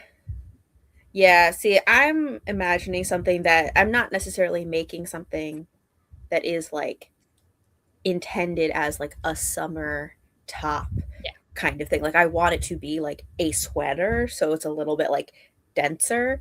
But cotton might be a little too dense. Because I think some of the patterns I was looking at are like, I still want to do something that's in like, worsted weight or something like that, which is a lot for cotton. A lot of summer stuff is like lighter gauge usually. Yeah. Do you not like the sensation of a like denser cotton fabric, or is it like a weight or heat consideration? It's more so just that it might be heavy, like, which there's like a point where the heaviness is fine, and then there's like I just don't know how heavy it's going to be, because I have heard that cotton is denser, and so it can be heavy if you're making a large project. And I'm like, there's a certain point, to a certain extent, like that's fine with me, but there can be a point where it kind of tips over, and then I'm going to be like, this feels like oppressive, Yeah. I think for me, it's my feeling of something being heavy is so closely tied to how hot it is. Like that for me, even though cotton is denser, it never feels as heavy as like the same thing in wool. But obviously people are going to have different like preferences and sensations about that. Yeah. I don't know, because wool definitely, because it's so like bouncy, it feels much like physically lighter, even if it is hot. I don't know.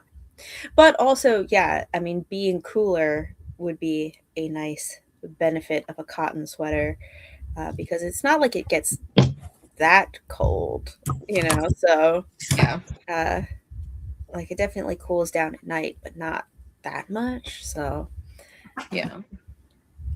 Anyway, I was kind of hoping that I would be able to have both of them, but that might not happen. That's okay. We'll just have to survive, and I don't know, if it's really rainy, wear a hoodie or something, like a normal person. I didn't knit myself. Ugh. Yeah. Like some kind of peasant. And then at some point, I'm hoping it gets cold enough and not so rainy, so I can wear my acorn sweater. That's right. Just complete your transformation into a tree spirit. I will go sit under the trees, by the lake. Nobody else will probably look at it and think like, wow, that looks like bark or that looks like an acorn, but I will know. He'll just fade into the tree trunk, just like become one with in the forest. trees. One with the trees. Yeah. So.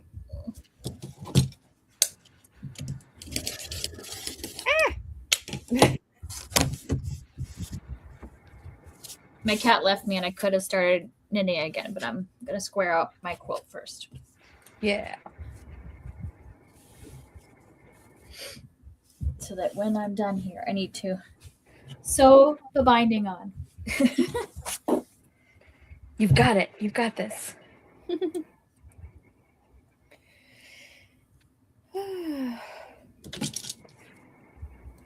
Oh yeah, I was also going to say, because we were talking about what we're reading, I am also reading The Goblin Emperor, which I just started. Oh, okay. Did you ever read that? Because when it came out, there was a lot of buzz. Yeah, I haven't yet, but I own it. Okay, because this one, like, it came out like 2014 or something. I remember. No, it must have been later. I always think it's way older than it is. I don't know, because I remember there being a point where there was a lot of buzz about it, and everybody was talking about it, and I never wanted to read it. And then just recently, I suddenly got this like impulse to read it, and I was like, I have to get it. And so I was able to find it used, so at least it was pretty expensive. But yeah, but since then, like since when it like came out or whatever it is that I'm remembering, I haven't really heard anybody talk about it much. So I don't know what like triggered in my brain that I was like, I need to read that. I know there was also a like loose sequel that came out, and that was getting a lot of discussion. So this is like a standalone, then there's a connected novella, and then there's a trilogy, like a companion trilogy that is like connected to it. It's in the same world, but I'm not sure exactly how it's connected. But so yeah, like if I like this, I'm like, okay, I have a trilogy and a novella that I could also read. And I'm like 20% in now, and I am liking it a lot so far. And one of the things that's kind of interesting that's like, see, this is an example to me of why like good writing and good characterization makes such a big difference, because I am almost 100 pages in, like close to 20%, and it feels like not that much has actually happened in terms of activities, and there's actually very little dialogue, and it's mostly just him in his own head thinking about stuff. Having a great time. And I'm like, and see this, but that is because I think it's like well written. The character is interesting, the writing is good, and so the fact that like things are happening, but it's not like big events, and it's mostly him thinking about stuff. I'm just like, all in, I feel like 2014 is when it came out. Well, then I don't know what I'm remembering, because I thought it was I thought I remembered when it was published. I was not on BookTube in 2014, so I don't know what I'm imagining. You could have like seen it. Like I remember even before BookTube being once in a while vaguely aware of like a book that came out. Like maybe, or maybe there was just a point in like 2018 or something where like it made the rounds again, and a bunch of people were suddenly reading it. I don't know. Anyway, I know I heard it just recently on a podcast, so like it had come back up on a podcast to listen to, so I remember like hearing about it recently. It's interesting. It was weird that like right after I ordered it, suddenly I saw like 2 or 3 people mention it on Instagram, which I was like, synchronicity. I love synchronicity.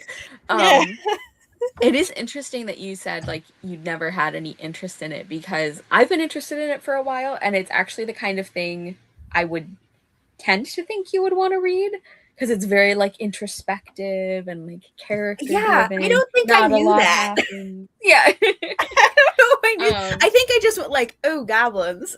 yeah. It is so true though about like even a story where almost nothing is happening. If you care about the people who the nothing is happening to, it Right. like makes such Yeah. a difference. Like I remember when I read I guess kind of reread, but for all intents and purposes, it felt almost like the first time when I read the Lord of the Rings trilogy as an Mhm. adult. And like I have grown up loving the movies, and Mhm. I never had any particular feelings about Frodo as a main character. Like he was fine. Like I liked him okay. I wanted things to turn out well for him, you know. Mhm. In the book though, it's like I would die for Frodo. Like I love him. He Yeah. is just like he is doing his absolute best every single day. And like and it was the same thing where like yeah, large scale plot things are happening, but in the actually following character chapters, it was a lot of like him and his gang just like walking, you know, like Yeah. very little was happening that wasn't like them walking to a slightly different patch of land kind of thing. But it was like Yeah. the way that he would like think about things, and the way that he would like the things that he specifically struggled with, and like trying to figure out what kind of person he is, and like if he Mhm. like is he really a good person, or was he just like given this responsibility and he doesn't know what to do, like just all that stuff. I was like, movie Frodo is fine, and he's well cast. Like it's not like the actor did a bad job, but like the Right. things that make me love Frodo as a character are like all internal, and you can't really show that Right. in a movie. That's harder. So like Yeah. movie Frodo, he's fine, he's okay. Book Frodo, like if anyone lays a hand on him, I will riot. Like he's just, Mhm. I love him. So anyway, Have I you get it. Have you seen that there's like a clip from Brooklyn Nine-Nine Yes, where she's holding the I love puppy and she's like, I just met this dog like 3 hours ago, but if anything happens to him, I will kill everyone here and myself. I know. Yes, I think about that frequently for characters like that. So I get it. Yep. Yeah. All right, I'm gonna show you this. Ooh, yes. Oh, that's Ooh, gorgeous, I like Kelly. it. So now, I like the sun a lot. yeah. So now I just need to. That's beautiful. find I it. love the colors you picked. Yeah, I was trying to go for like a rainbow-ish. Started with like the Yeah, it's like in the it's middle. like jewel tone. It's almost like stained glass colors. It's so pretty. Yes, we all vote. That's, Well, it's gonna that's be stunning. hopefully finished by Friday. I mean, binding. Now I have to make the decision if I'm actually going to hand bind it or machine bind it, because I don't like machine binding, but it is a lot faster. So Yeah. like, am I going to hand bind it? It's not that big. It's only 40 by 40 inches. So I think I can hand bind it. Is there like a TV show or like an audiobook you can put on while you do it, or? Oh, I'm sure. I'm listening to Vampires of El Norte. I can just throw that on and do it while I listen. So yeah. I've actually been watching it's like a new Netflix show. It's The Burrows. I don't know if you guys have like heard of it or seen any. But I don't know anything about it. It's like it's horror, but it's the kind of horror that I enjoy, where it's like mostly suspense and atmosphere, and then once in a while there's like you see something really creepy. But I'm really liking it so far. It's like this creepy, like I've never even seen Stepford Wives, but that's the feeling that like the sets and like the location gives me. It's like this retirement community. Alfred Molina is the main character, and it's like, yeah, I guess you would just call it a retirement community, but it's like you get there and immediately like things are not right. And I'm really liking it so far. And there's some like really funny parts too, which I think like balances out the show really well. So anyway, I'm only a couple episodes in, but I'm really liking it, and I feel like it is a good amount of spooky for me. So you having know, a good time. I think my mom and dad might be watching that, and that's why I know about it. That's so funny. Yeah, it is like You know what's like so funny? So my mom is like even less into horror and spooky stuff than I am, but Oh yeah, my mom is she's not. the one who like got all interested in this show because NPR did an interview Oh, with one of the actors, and I'm like, that is so funny and on brand that like the power of NPR can even make my mom watch a horror show. Like, Oh. sounds about right. As long as there's not a lot of gore, I don't mind suspense. I just don't want there to be gore. yeah, there isn't, and it's like I feel like they're doing a really good job of like building that like suspense and creepiness without showing you a ton of stuff. Like you do see some of the creepy stuff, but very little compared to like the plot that's actually happening. Um it's very like uncanny valley for the Mm, most part, and then once in a while you'll like glimpse something. yeah. I But was yeah, just thinking about like something about like horror recently because so I was just doing my what was it May wrap up, and there's a book that I read that was not horror, but it did include some like body horror in it, and and it was like botanical body horror, which is kind of like the your only kind of favorite. horror I like. And However, mushrooms. yeah, and that counts as in botanical, even though they're not technically They're plants. closer to animals. They're closer to animals. I It know. terrifies me. Go ahead, sorry. But I when I was like talking about it, I was like, my problem with this is that it didn't really have like atmosphere to it. And so to me, I'm not a horror person, but not because it's like too graphic for me so much as like I find it very boring. And Mm. if there is horror, like body horror, without like atmosphere, then I'm just reading it being like, gross. You know? Yeah, And yeah. I'm like, You're like, okay. okay, what else? Yeah. Yeah. And I'm like, I need the vibes to like make me feel something about this. Yeah. Yeah. What book did you read with the botanical horror? Green and Deadly Things by Jen Oh. Lyons. Yeah. So it's not a horror book, No, it's but okay. it does have some like, you know, Yeah. trees like punching through people's bodies and like ripping them apart and stuff. As you do, as you do. As you Um, do. Yeah. I think one of the reasons that The Burrows is working for me so well is that yeah, like I think the reason I don't read or watch a lot of I don't know, like mystery or like thrilling or like anything sort of adjacent to that, which I sort of group horror in that category because it makes sense to Yeah. me.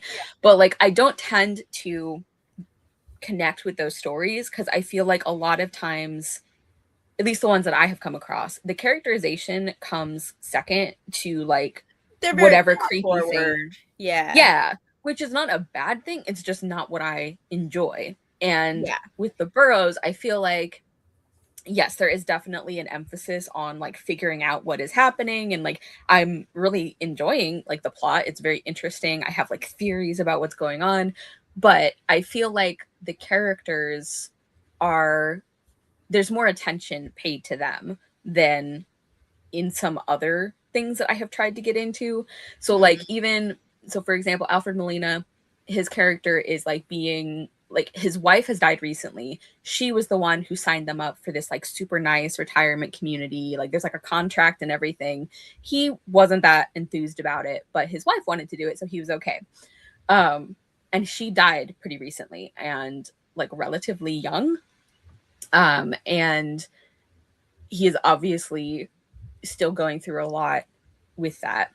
And his daughter and like her family are the ones who like help him move in. And I feel like it would be very easy to make the daughter just like, you know, an obstacle. Like she just doesn't understand that you know, that her dad is struggling. And like there is some of that. And there are things about the daughter character that are really frustrating, or it's like, okay, your dad is obviously going through a really hard time. Could you stop like nagging him about this kind of thing?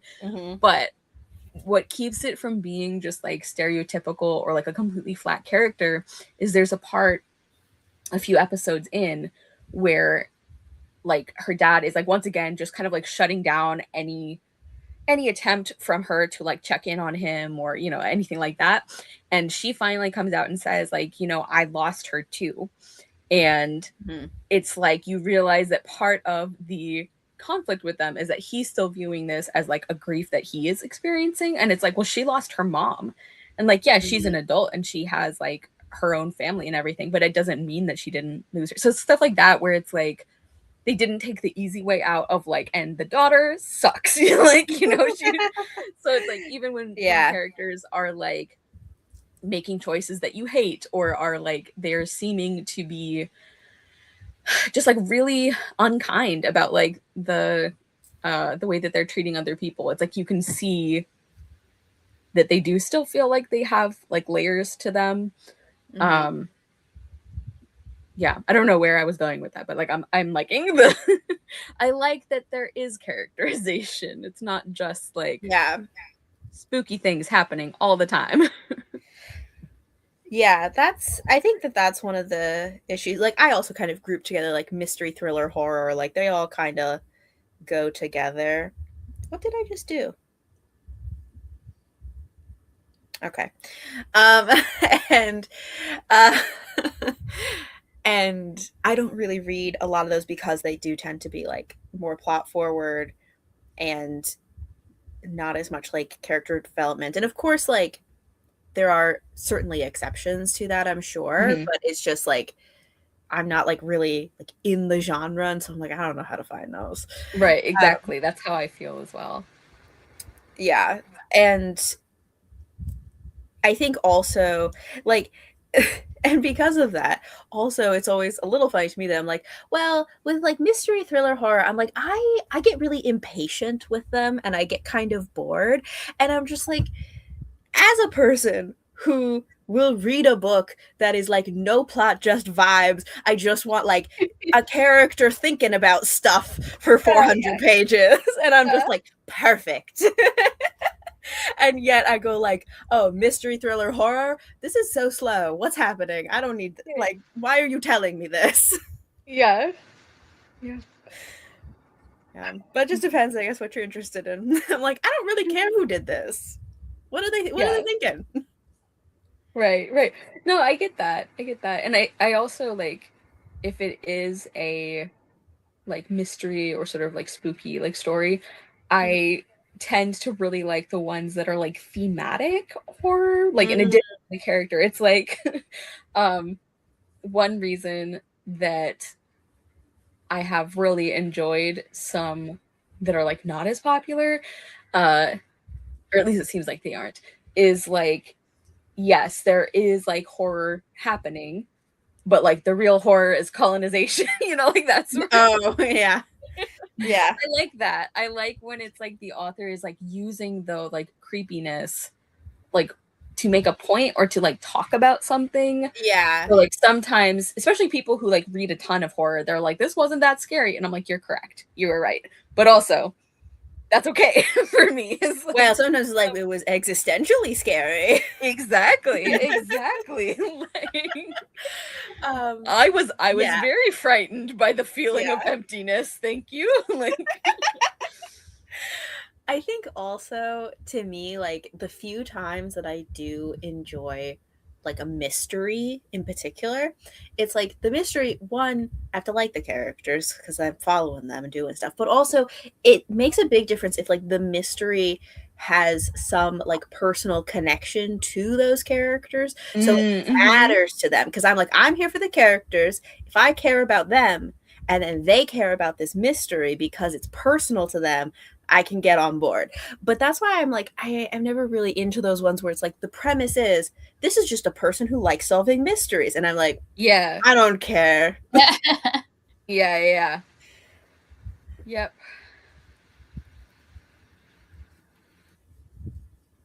Yeah, I often have a hard time with main characters where it sort of feels like if they don't have a reason to be interested in this, why would I be interested in this, you know? Right. Yeah, I'm not a good candidate for like detective stories because I'm just like, good for you that you found your passion. Not my passion, but Yeah. good on you. Well, like switching gears completely. One Okay. reason that I no, because this did make me think No, of go it, ahead. but Go for it. completely different vibe. But one reason that I really, really disliked the first Magnus Chase book, which I haven't continued the series and I don't really have an interest in, even though I like other things by Rick Riordan. Like one reason that I really just couldn't stand the Magnus Chase book is like Magnus as a main character. Like he definitely has reasons for being like prickly and like he's gone through a lot. Yeah. But I think we talked about this. I hated that like the whole way through the book, Magnus is like, everything is stupid and I don't care about anything. And I'm like, okay, I don't either then. Like, why am I here? Yeah. Like, even the main character doesn't care about what's happening. Why would I? I probably have complained about that before, to be fair. Remember, I have read all of the Magnus Chase books. I remember really liking that series. That was maybe one of my favorite Rick Riordan series. But I don't remember almost anything about it. So I cannot refute this. I just I had fun. Yeah. I have to Natalie describing Huck to Hercule Poirot. Good for you, but no. Wait, what is Hercule? What is he's like the most well-known Agatha Christie investigator. Oh, okay. Would you say that, Kelly? Would you say he's like the most popular? I think. Yeah. I mean, definitely, because she has Miss Marple, but I would think most people know Hercule Poirot. Yeah, I know the name Miss Marple. But yeah, okay, that makes more sense then. Good for you, but no. He's only one of the most. He's only like basically like Sherlock, but yeah, of the more modern classic instead of classic. Yeah. Oh, sorry. Stretch. Gotta work those crafting muscles. Yes. Oh, yeah. I mean, seriously though, it's like you really do need to. Like, I have to do like stretches and stuff because one time I gave myself tennis elbow because I was knitting too much.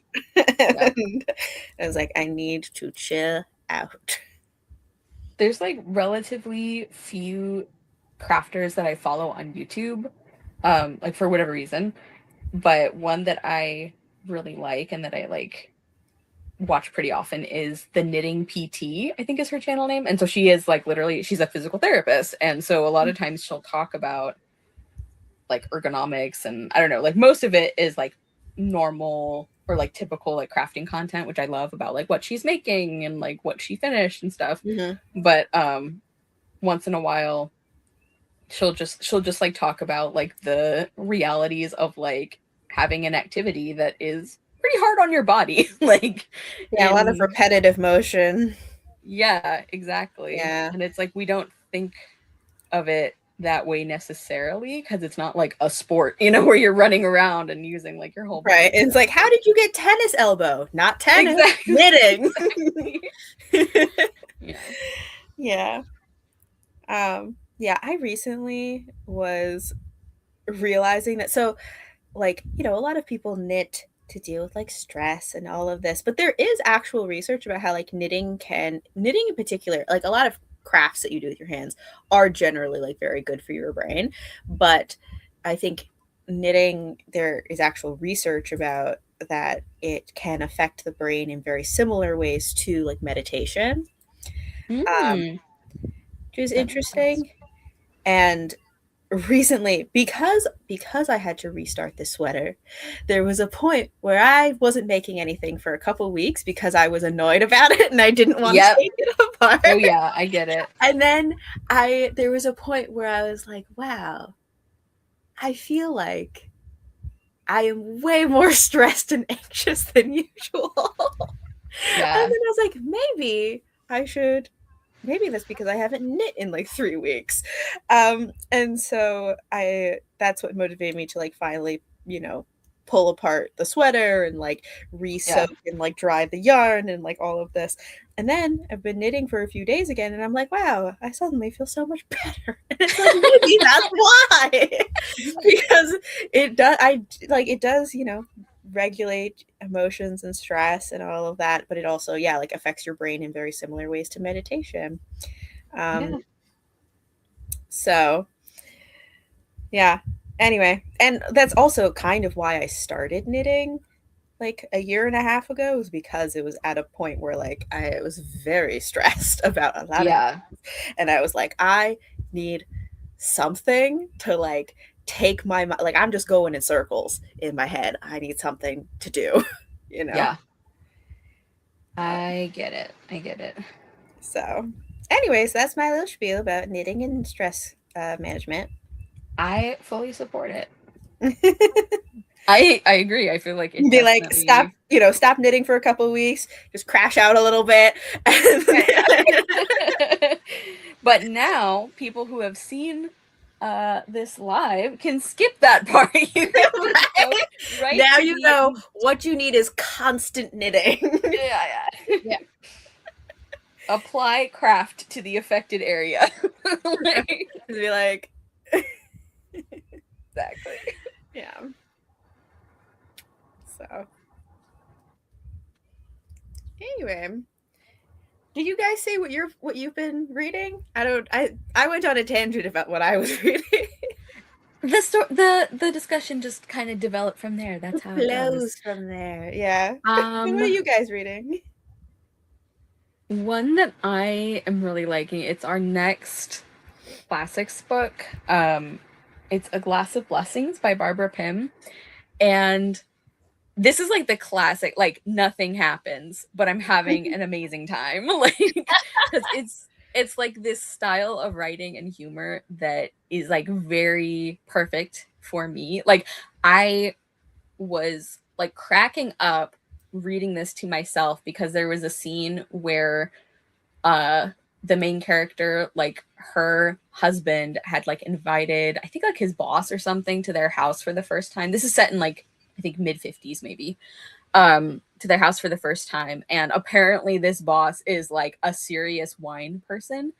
And there was this, like, they were discussing, like, is there a proper wine to serve with this, like, random, like, snack or something? And her husband was, like, so serious about it because he, like, I guess wanted to impress this guy. And he's like, well, we could do a light, like a light Chianti or something. I suppose that's the best you can do in this situation, isn't it? And the, like, boss guy who's very serious about wine, he's like, if you like, I could ask my personal wine merchant, who is a man of incredible bravery, even panache. And like like he's describing like the courage of this man who suggests wine pairings. And the main character, this woman, like cracks up. She just starts like laughing in the middle of this serious dinner party because she thought they were joking, and they weren't joking. They were serious. So it's that kind of thing. I thought it was hysterical, so I'm having a great time. Like, it's so silly, some of it, but yeah. So that's what I'm reading right now. Well, I just started listening to Vampires of El Norte this morning by Isabella Cañas, which is horror, historical horror. Which, guess what the horror is? Is it colonialism? Which one is it, Kelly? It's colonialism. Yeah, okay. So yes, I am of the like I want my horror to be about either taking down like the patriarchy or capitalism or colonial. Yes, so that's exactly. That is what I'm listening to, and then I'm reading Rebel Witch, which is the sequel to, what was that first book called? Heartless Hunter. So it's like romantasy, but like it's young adult, so it's not like as, you know, sex forward as like right. But it is that, like, when we were talking about enemies to lover, it is that thing like, oh, you want to kill all witches, and I'm a witch, but I'm still gonna fall in love with you. Like, Yeah. we'll see how that works out. Yep. I really liked the Gods of Men series by, I just forgot the author. Let me see. Barbara Kloss, I think. One of the things that I really loved about that series is that it is that like classic fantasy, like enemies to lovers setup where it's like, okay, enemies as in like this person is like against who you are as a person and like your whole culture and people and everything. One of the things that I loved about that series is that the author like very specifically was like, no, like we need to fix this. Like this man needs to work on himself for a long ass time, and then maybe like maybe we can like develop from there. Like yeah, so it was very satisfying to see that like taken seriously, and that you can't just like fix prejudice by like falling in love with one person. You know, like that's not how that works. So Yep. I'm still towards the beginning of both of those, so I don't have like strong opinions yet. yeah, I remember when Vampires of El Norte came out, like a lot of the sort of mid reviews were like, it's too much historical fiction and not enough vampires. And I'm like, I enjoy historical fiction and I love a little splash of vampire, like just a little bit. Which is why I ended up reading it, because I liked the Hacienda, which was her like first one. And then when this came out, I was like, I do not like vampires. Like, I am not a vampire book person. And then when people started saying, there's not enough vampires, it's all about colonialism, I was like, oh, I'm going to pick it up. Exactly. The Soussault vampires. Just add a little bit of vampire to taste. Essence. Yeah. Like the seasoning meme. Yeah, the guy that's like vampires. Just like just a little bit. That's what I want. So hopefully it'll be good. And like hers always has like an angsty romance in it as well. So yeah. A little. Is this one or the Hacienda the one where there's like the hot priest thing? Because that is generally a turnoff for me. But the Hacienda, I believe I don't know that I can't remember if he's an actual priest but he's definitely of the church. Because I felt like one of them was Catholic, and one was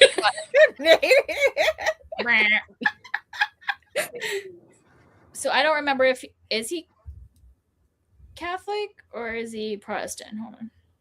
He could be Anglican, I guess. But like the feeling I always got from the reviews is that he was a Catholic priest. Oh yeah, he's a priest. Okay, never mind. But I think from what I remember that maybe he was a reluctant priest. I don't remember. Okay. I guess that's better. like I think it was like a thing like kind of like, my family has always wanted me to be a doctor, so I'm a doctor. Right. Yeah.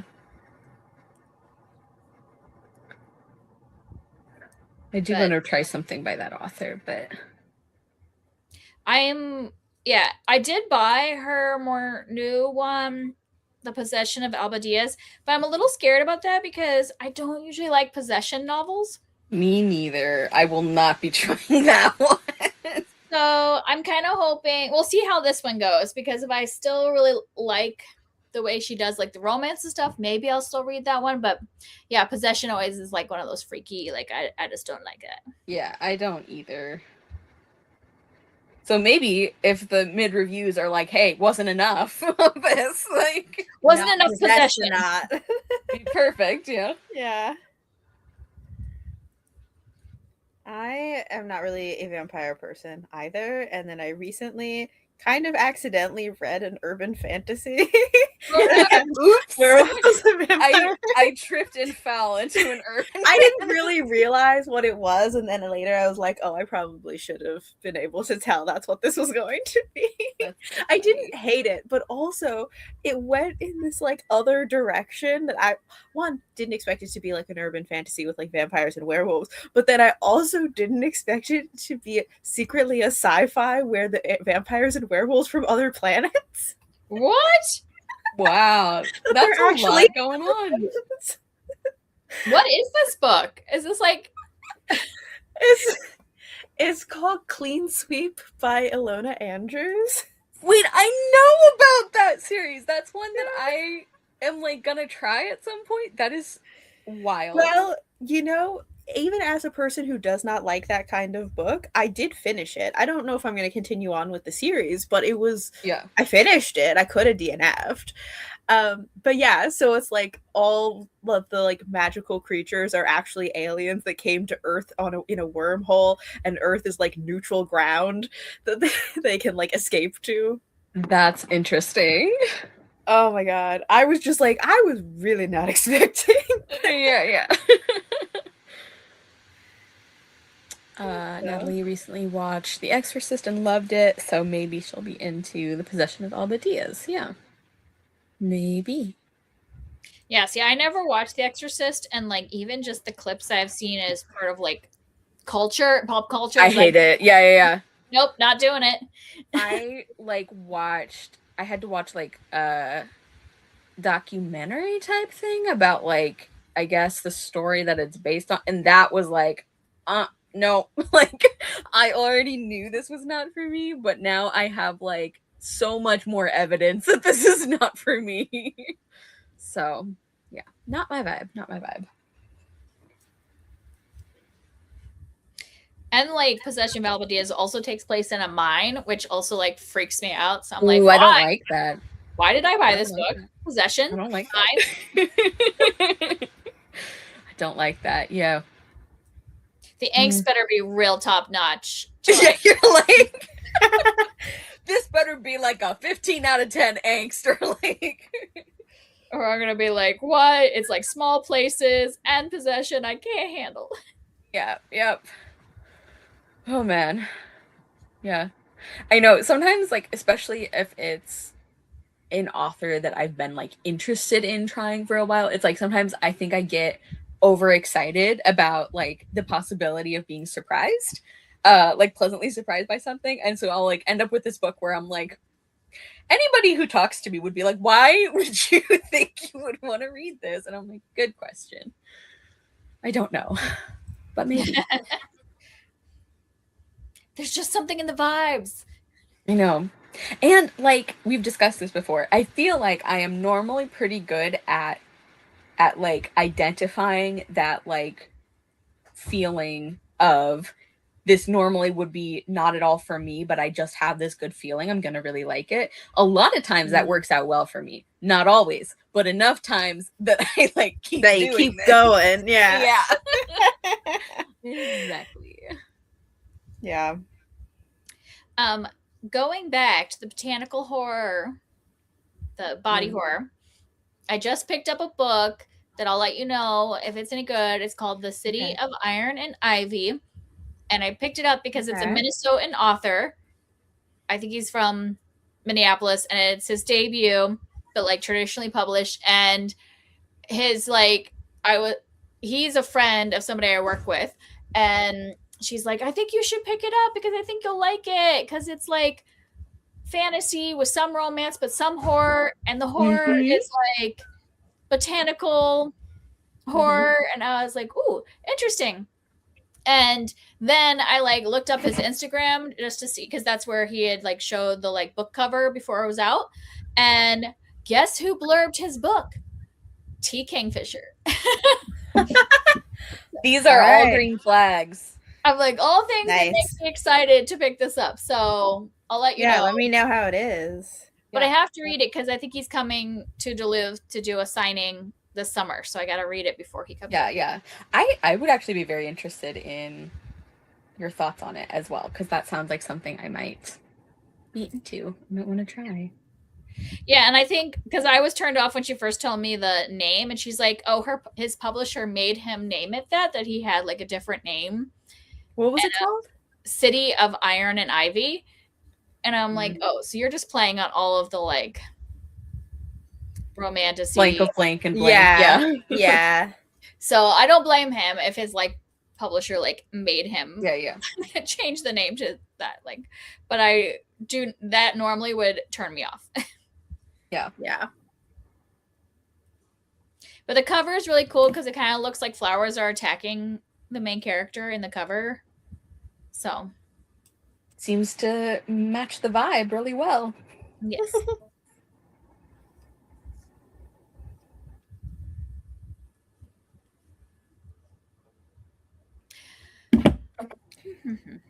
Now I feel like I have to, maybe when I'm done with it, when I'm done with the Goblin Emperor, I have to like go back and watch people's reviews or like read reviews because Carrie, you were saying like, oh, I thought you would like this because it's very like introspective, and I was like, that's not the vibe I ever had of this book. What was the impression you had of the book? Like just from everything people had said about it, it was like very like politics heavy, but like That's what I've heard. And that's part of it also is like, I don't care about goblins and I can be into politics, but like particular scenarios. yeah. So like that was like I guess the overall impression I got is that it was not at all a like plot and action fantasy. It was like politics and like characterization, and especially like that the main character like is very like introspective and is very much like that, just like such a decent person, like just doing his best. Yeah, that's what I'm And getting so that from was this. where I was like, probably me and Huck would like be interested in.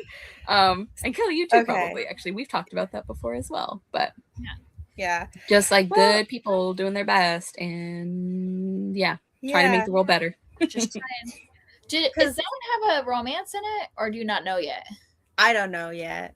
So maybe it's slow burn. When that. I've never heard anything about a romance for this one, and they did introduce that they want him to get married, and he's like, I don't want to marry anybody. Yeah, so. I think maybe like the again very vague impression I remember is that like the sequel or like the connected novella or something, that there is a slight romance plot. I think it's a male romance, but I'm not sure. Oh, okay.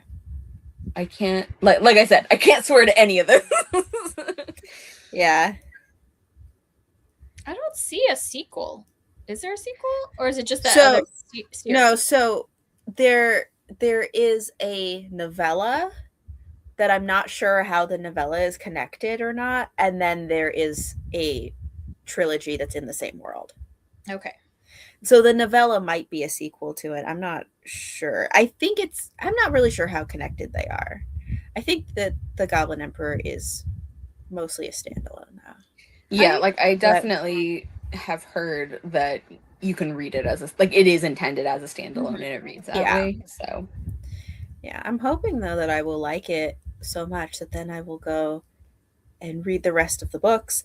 And then also she has another pen name that she writes under and has other books. Interesting.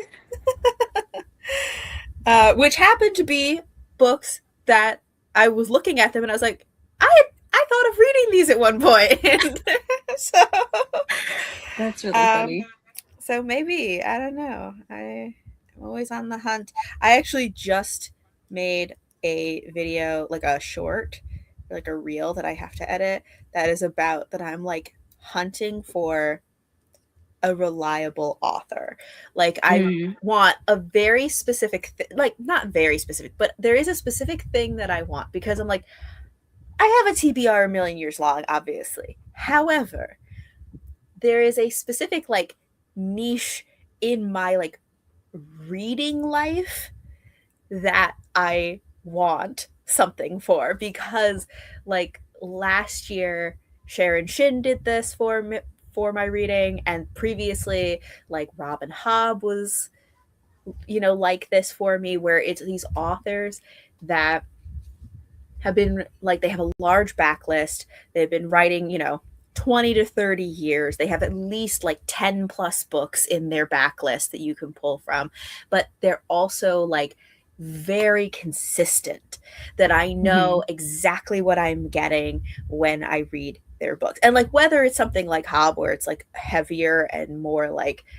character and like it's a little bit denser, or if it's like Sharon Shin, that's more just like really readable and fun, likable characters kind of thing, like that, it doesn't matter what it is. It's like the reliability of it, that I know there's always going to be a certain level of like quality, a level of enjoyment. Like I know exactly what I am getting and I can always count on it. And so I am trying to find more authors like that, where I'm like, they have, I don't know if, I think that, this author, Catherine Addison, I think, doesn't have enough books to technically count for that. But still, it would be nice to have an author that I was like, ooh, I have, like 5 books, 4 or 5 books from her to read. Yeah. I just went to look up her pen name, and it looked like she wrote mostly short fiction in her original name. Who? Catherine Addison? Yeah. She has a series of full-length novels, I think, under her other Sarah Monet. Because she has another series. Hold on, now I have to look this up.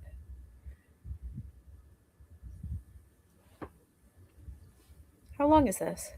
Yeah, she has, how many books are these? There's a 4-book series, Doctrine of Labyrinths, it's a series of full-length novels. So that's the other one I was thinking of. Okay. Ooh, but she might have some other, then I guess maybe she has a bunch of other like short fiction and stuff. But that like series was what I was thinking of.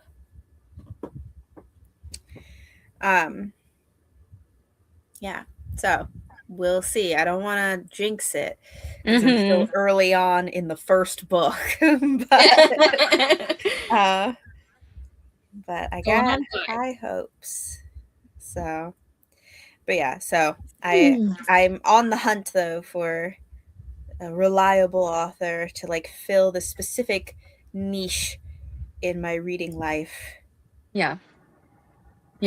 Like there are sometimes when I want a like reliable 4-star experience even more than like a 5-star, know, it's like that's what I'm talking about, a reliable 4-star. Yeah, I'm not like, because also one of the like things I also think about with this is like, is this a book that I would travel with, like if I was going on vacation? And what part of what makes it good for that is if it is a book that is engaging enough, like one, reliable, so that if I can only bring one book with me because I have to pack, I know I'm gonna like it. But also that it's engaging enough so that when I sit down to read, I can like be fully in it, but not so engaging that I will ignore my actual vacation. Yes. And that is the perfect sweet spot. So yes, it is essentially like a consistent like 4-star series. Because that's the other thing, is I also ideally want these to be in series, not just like a bunch of standalones. I want like something that I can commit to. Yeah, I get that for sure. So this is my new project. I have a whole list of authors that I'm planning to try and like fill this niche. Yeah. Do we want to talk about winding down? I know this was around the one we were thinking of. Do we want to show off our craft projects one more time? Oh yeah, my little stitch stoppers. Yeah, I don't feel like mine's that exciting because I think I got like an inch done. Yeah. But still, an inch on the body on the sweater. Like on the body, it's a pretty big like circumference. And you also have that gorgeous quilt that you showed us. So also true. Yeah, you're doing great. Mine has been very inconsistently worked on while we chatted, but that's okay. And I think I did make a little progress. Yeah, I think this first section, before it gets into like the more interesting pattern repeats. This first section is, I think, the longest. So it makes sense to me in hindsight that I'm like, oh yeah, I'm still not ready to do something different. But that's what we got so far. Look at this triangle. There What a you great go. triangle. Beautiful. You have a great Yeah. triangle. Thank you. Thank you. I'm really proud of this triangle. I Huck, show us A your little- tree cosplay. it's a little bit bigger. Yeah. I started here where this is, and so I Mhm. did like this much, Mm-hmm. which was so for the raglan increases, you have it's like 2 rounds. I have to do 22 times, so I think I'm at 10. So now I have to do 12 more of like the 2 rounds. Yeah, you're getting there. Getting there. I'm close to halfway for the yoke, and then I can split for sleeves. Well, I'll try it on and see if it looks Yeah. reasonable, and then Yeah. I'll split for sleeves. Yeah. What is yeah. the name of your pattern again?